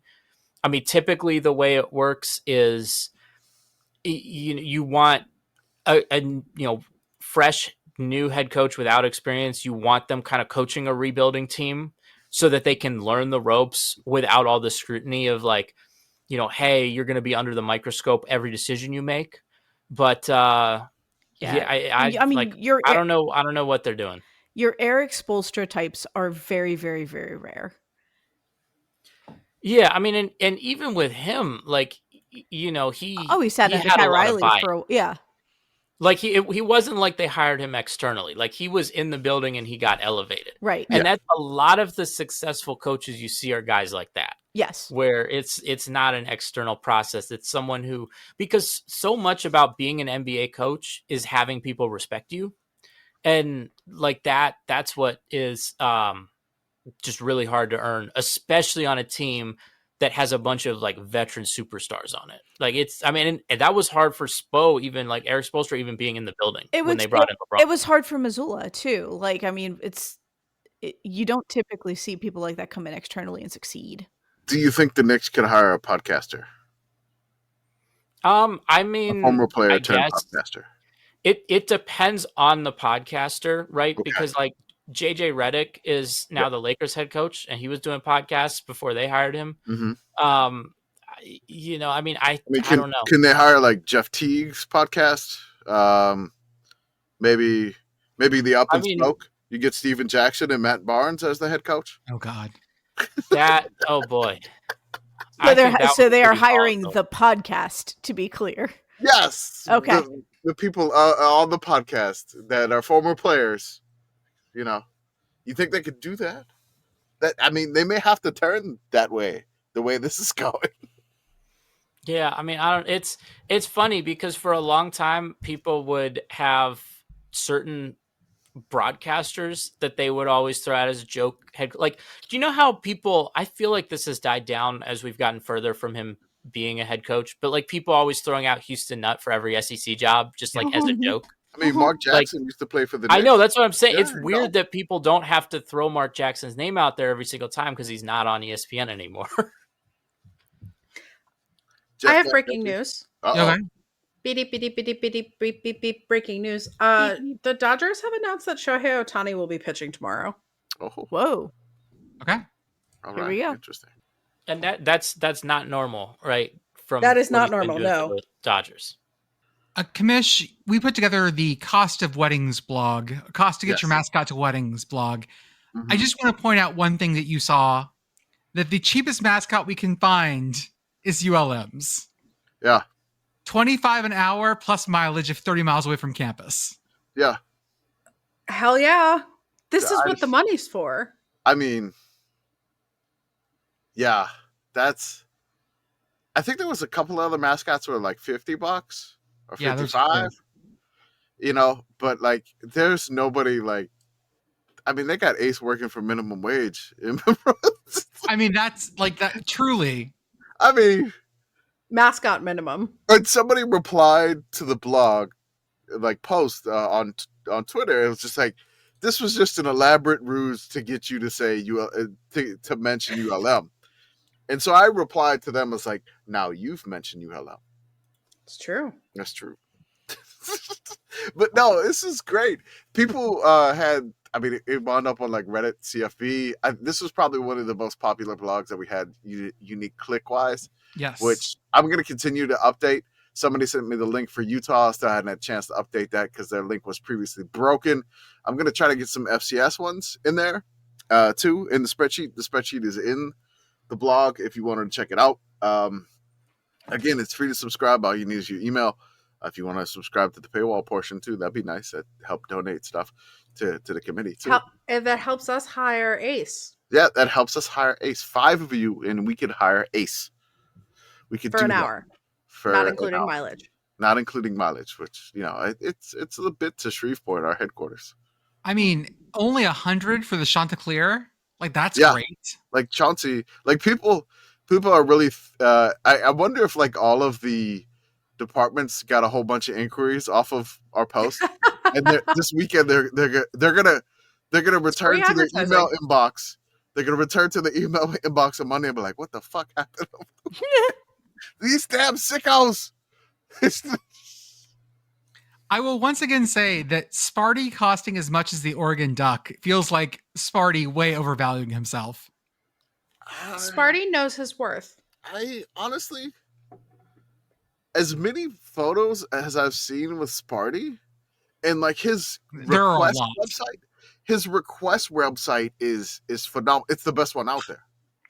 Like Sparty's request website, like his mascot appearance, right? Like the website is like, it's laid out like Michigan State has this. Is like request Sparty. They have the best spreadsheet of costs for what it is, like up front. Like they tell you what is this, and it's just like, if you want a Sparty shout out, it's $100. Like they have everything like mapped out. Like any of your Sparty needs are completely. If you want Sparty at your quinceañera, I was going to say, listeners, here are the things they offer: anniversary, baby shower, bar or bat mitzvah, birthday parties, corporate events, graduation party, MSU department, nonprofit, quinceañera, registered student organization, rehearsal dinner. Yeah. Actually, this is a rehearsal dinner separately. 500 less than the wedding. So do I. I agree with you, Sparty. You are correct. That's different. Retirement, wedding shower, and a Sparty shout out. You know what I don't see on here? Baby shower. It's up there, second from the top. Oh, never mind. Sorry. You know what I see? Do you know what I don't see on there? Briss. What up, Sparty? I don't see funeral. Sparty gonna put the fun in funeral. Having Sparty carry your casket so he can let you down one last time. The more that I've thought about the disparity between Sparty and the duck, the more that I'm sure that this is not a problem for Sparty. This is a problem for the duck. It's true. Because the duck to me seems to be a mascot that is trying to be the humble mascot of the people. And the duck is not priced at a price point that says it is the humble mascot of the people. No, not at all. Like this is not a mascot of the working class. Ace, fucking mascot of the working class. We 25 need an hour. to seize the means of production, and by that I mean the duck. You mean to tell me that we need Comrade Puddles? We do. Seize the means of production. Ah! Oh. No, but like the duck, it doesn't have like any other things. Like there's no breakdown of any of this. So you like Sparty just because it's a very clean website. I'm just gonna give it to you. It's the best website I've seen. Like I went through like over 100 of these, and this is the best request. Like if like there's no fuss. Like hey, if you want Sparty, you know what you got to do to get Sparty. Like there's other ones that like, well, if you want this, and then you got to do the charges here, and they're gonna nickel and dime you. Sparty is just up front. 1,500. I'm there. Let's go. That's good. I think the other ones that I saw that shocked me, $750 not for Bevo, but for the mascot Hook'em. Yeah, but that's so. How much does Bevo cost? They don't offer that price. I could not find that. There's some of the. Let me look up the people Texas State Fair. I'm sure I can buy a quarter Bevo. Yeah, probably can. You go to an auctioneer, you can get a Bevo. But like there are some things that people are like, well, what about like the Renegade and Chief Osceola? I'm like, they don't do public appearances. I'm sorry, the only thing we could get is that weird horse mascot Cimarron for Florida State. That's right, Cimarron. That's the name of the horsey mascot. Yeah, I just like okay, but like Texas's mascot appearance rates were really weird because like if you wanted to do a personal event, but if you were on campus, it was like so much cheaper. Like if you did a wedding on campus, like Hook'em was so much more cheaper than that. Yeah. It was very weird. Well, no, because then he doesn't have to go anywhere.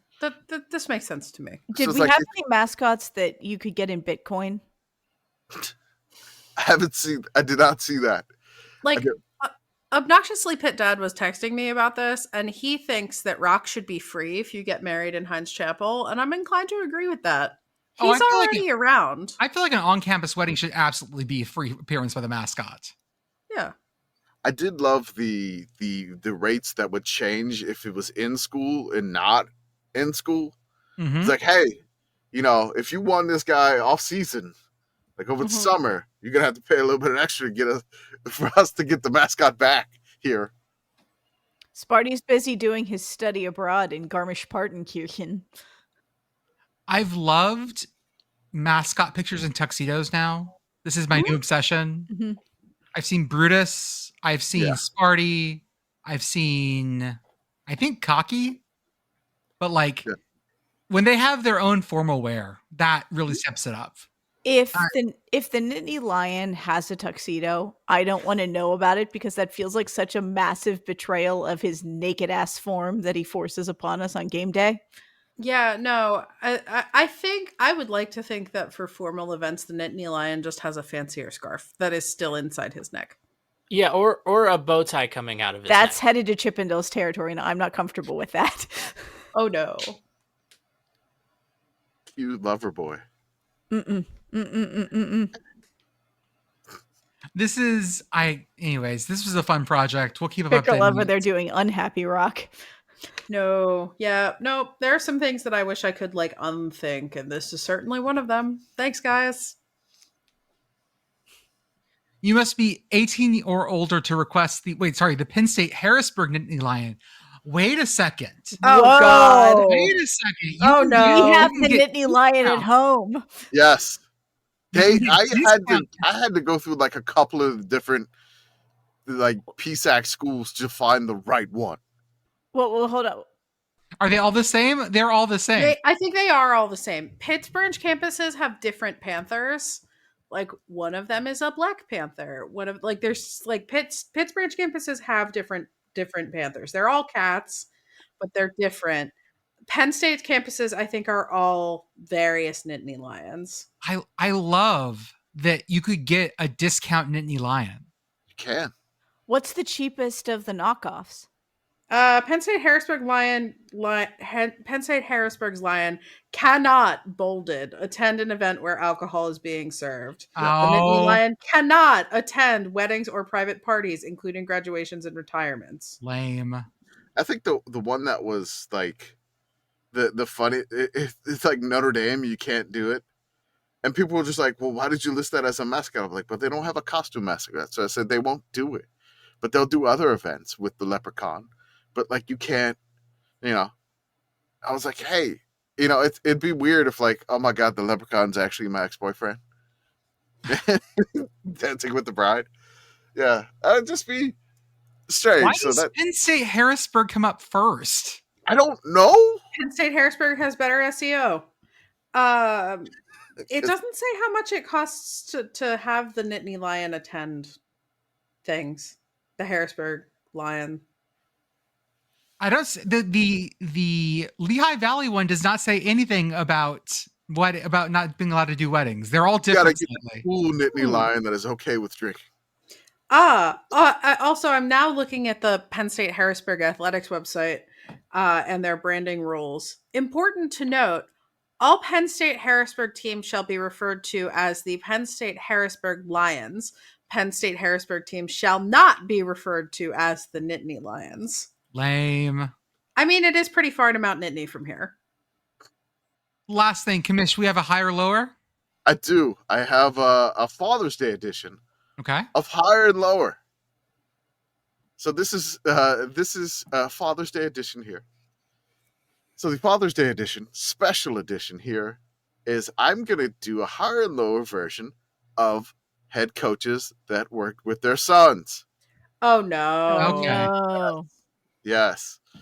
So this is head coaches that worked with their sons, whether the son was a player for them, plus the time that the son was either an assistant coach or maybe it was the other way around, where the son was the head coach and the father was an assistant coach. The So son I have will a become couple- the father. I have a couple here, and I'm going to start you off with just a number. We're going to start with a number, and I'm going to start you off with the number 15. Okay? Number 15. And the first choice is, speaking of Penn State, Jay and Joe Paterno. Tell me the combined years of player and coach. Is it higher or lower than 15 that Jay and Joe Paterno worked together? Higher. Higher. Yeah. I'm going to say lower just to be different. Okay. So Jay was coached by Joe as a player for 4 years, and it was 16 total years of coach, so total 20 years. Okay. Okay. Now, the next. Higher or lower? Brian and Kirk Ferentz. Oh. Lower. Lower feels right on this one. Only Okay. because 20 years is a really long It time. is. And also because Brian got fired. Mm. I'll Okay. say lower. Arthur? Okay. I'll say higher just to be different. Okay. Brian and Kirk Ferentz. Brian was an offensive lineman for Kirk for 4 years with him. Total coaching, 11 years coaching with him for a total of 15. So it was lower. Okay. Okay. Higher or lower than 15? Bill and Steven Belichick.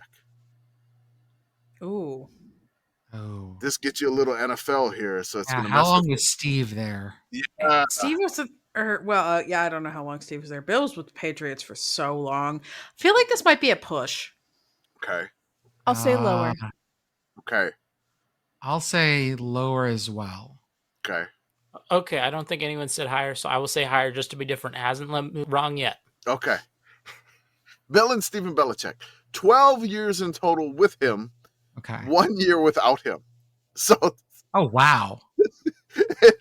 the 1 year was his semester abroad in Washington. Seattle at Washington. Yes. So 12 years with him.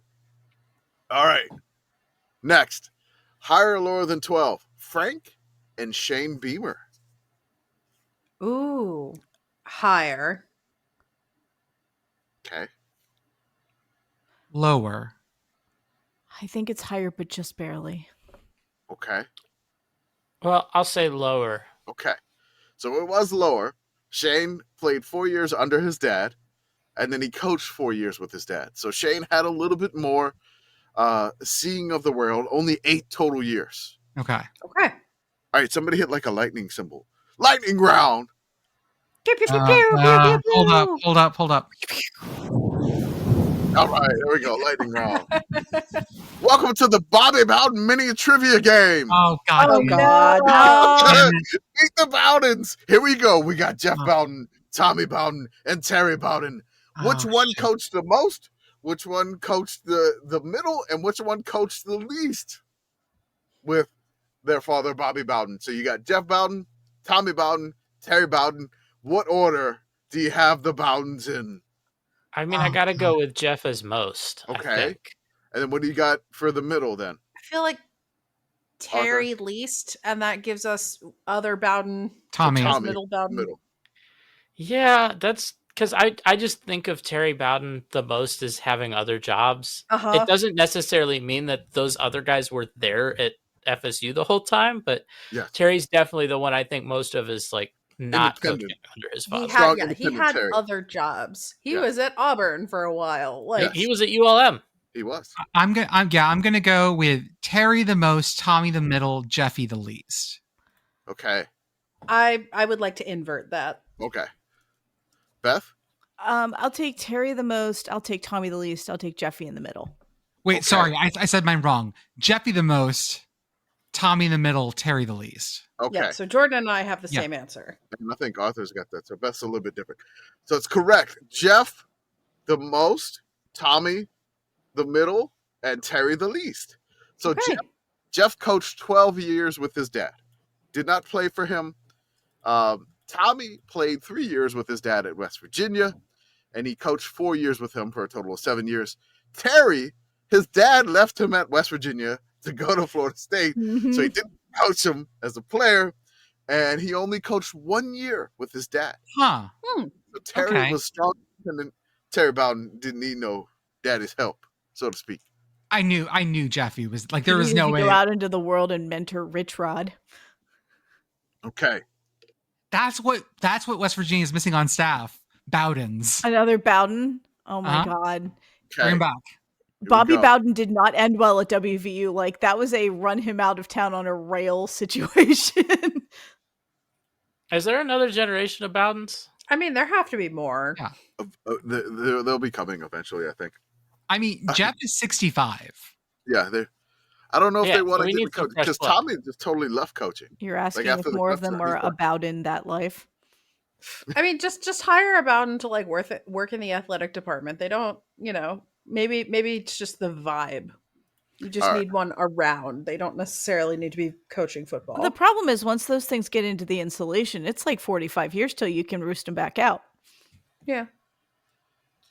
All right. So I'm going to go with Tommy. We're at 7 here. Tommy for the next one.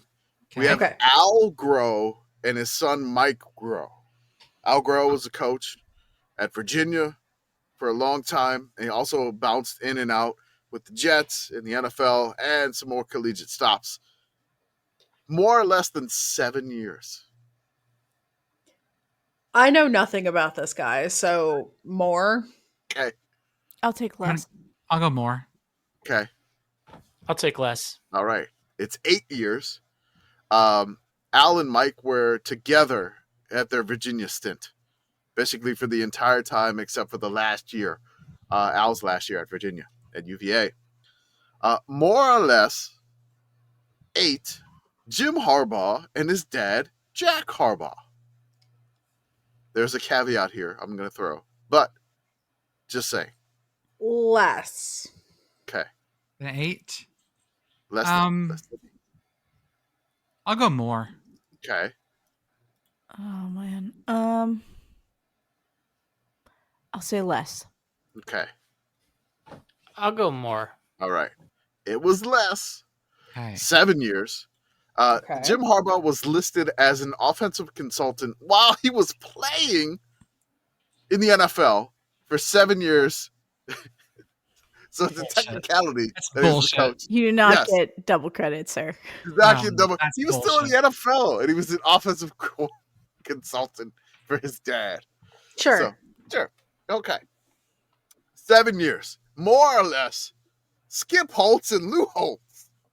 Oh, More. god damn. Yeah, more. More. I mean, when I think of Skip Holtz, I just think of him coaching the Birmingham Stallions now. So I'm going to go less. Okay. It was more, slightly more. 9 years. 9 years. Skip Okay. was tried to get into Notre Dame as a player, did not work out. Mhm. Skip was denied admission to Notre Dame due to average grades and his failure to learn a foreign language. He ain't come to play school. No. He coached with his dad 4 years at Notre Dame, and he coached with his dad 5 years at South Carolina for a total of 9. Okay. Next one, second to last one here. Dan Hawkins and Cody Hawkins. Oh. Oh my god. More or less than 9 years. Less. I'll say more. It's a total shot in the dark. Yeah. Less. Okay. I'll say more, and I want to say this one is like the total's going up now. Yes. This is still active. Yeah, it is. Dan Hawkins and Cody Hawkins. Dan coached his son Cody as a quarterback at Colorado for 4 years as a player. Cody got into coaching with Dan Hawkins at UC Davis for 6 years. Then Cody became the head coach at Idaho State. His dad retired, and now he's with him. Completed 1 full year as an administrative assistant, like AD type general manager of Idaho State for a total of 11 years. That's a big jump. Okay. Okay. Okay. So, final one here. More or less than 11 years total. Big historical figure in college football. Amos Alonzo Stagg Mm. and his son Amos Alonzo Stagg Jr., which I didn't even know he had a son until tonight. I don't know how I found this one. More or less than 11 years. I feel coaches were like around forever back then, so more. Yeah, more feels right here. This had to have been at Chicago or something. We're all going to be real sad here when we find out that his son died in a war. Yeah, I mean, that's the other thing. Like, who knows? He might die at the Somme. I'll say less. Okay. Yeah, why not? I'll go less. All right. It's actually more.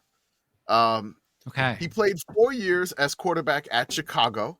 Yeah. Okay. Then he was an assistant coach at Chicago for 11 years under his dad. Okay. Then his dad was under his son at Susquehanna as an associate head coach for 22 years total. Holy shit.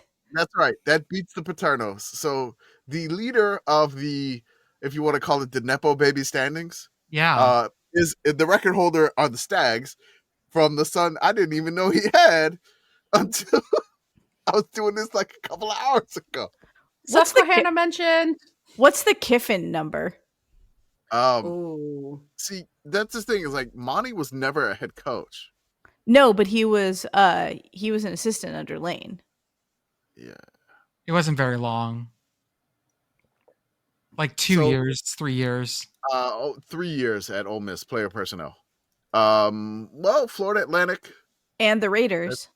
He never coached for them at the Raiders, Never but also coached for them at with there. USC too. So 3 years at USC, 3, 3 at FAU, and 3 and then at 3, Ole so that's Miss. 9 total. Okay, Oh, 9. that's Does the fact that Lane's middle name is Monty confuse the math any further?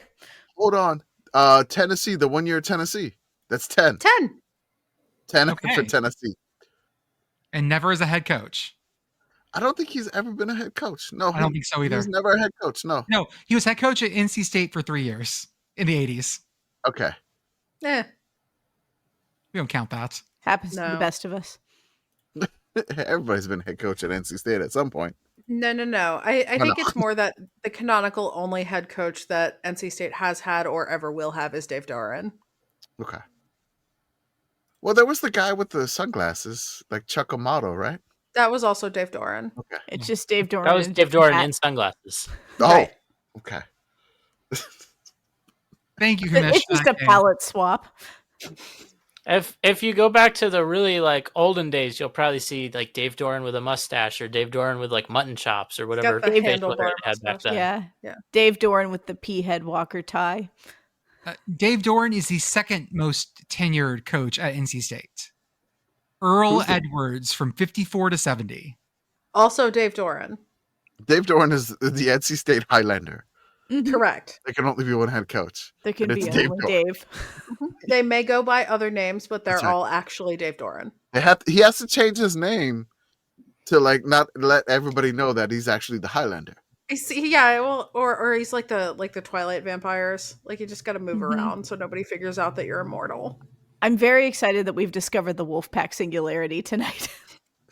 Now, Dave Doeren is the winningest coach. He's won Okay. 87 games. Earl only won 77 in all those years. Dave Doeren has Especially won when you all the realize games. they're all Dave. So like the total win-loss record is just Dave Doeren. It is. That's Mhm. right. Yeah, Dick Sheridan, absolutely Dave Doeren. That's right. Yep. Okay, folks, that's what we got for tonight. So I have one thing. First, I got to get in a shout out here. Actually, two shout outs because today, great day of motorsports. We had Le Mans, we had a Formula One race, we had a NASCAR race in Mexico City, Mhm. and we had IndyCar. So first of all, I want to shout out the number 83 car that won Le Mans. Very exciting for the team. AF Course.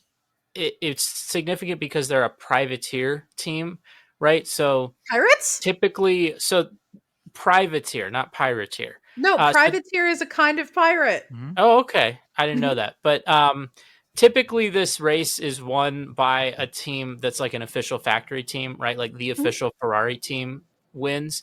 But this was not the case.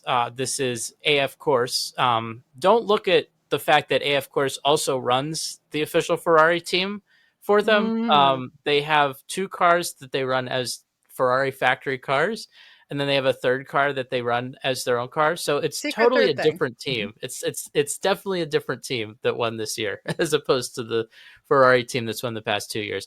And then I have to shout out Shane Van Gisbergen, who came into the day 33rd in points. He has now locked himself into the NASCAR playoffs by winning the race today, which is something I think we need to bring to college football. I think maybe something where if you beat the college football playoff rankings number one team, like you're just auto bid right there. Like that. I think that's the only auto bid I'm into. And I got to shout him out because in his post-race interview, immediately after getting out of the car, they've been talking all race about how he wasn't feeling well. And in his post-race interview, he said that he was, quote, leaking out of both holes. Oh, Jesus. Please So- note also that he is from New Zealand, so he said that Yes. in an extremely delightful accent. Yes, he did.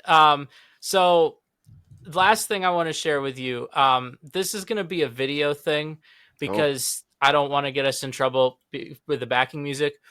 I just want to end with this IndyCar Oh no. broadcast. They're going to commercial, right? So they have like a going to commercial graphic. I'm just going to roll this and then I'm going to end the recording. So we are inside Joseph Newgarden's car. We're like looking out from the driver's perspective.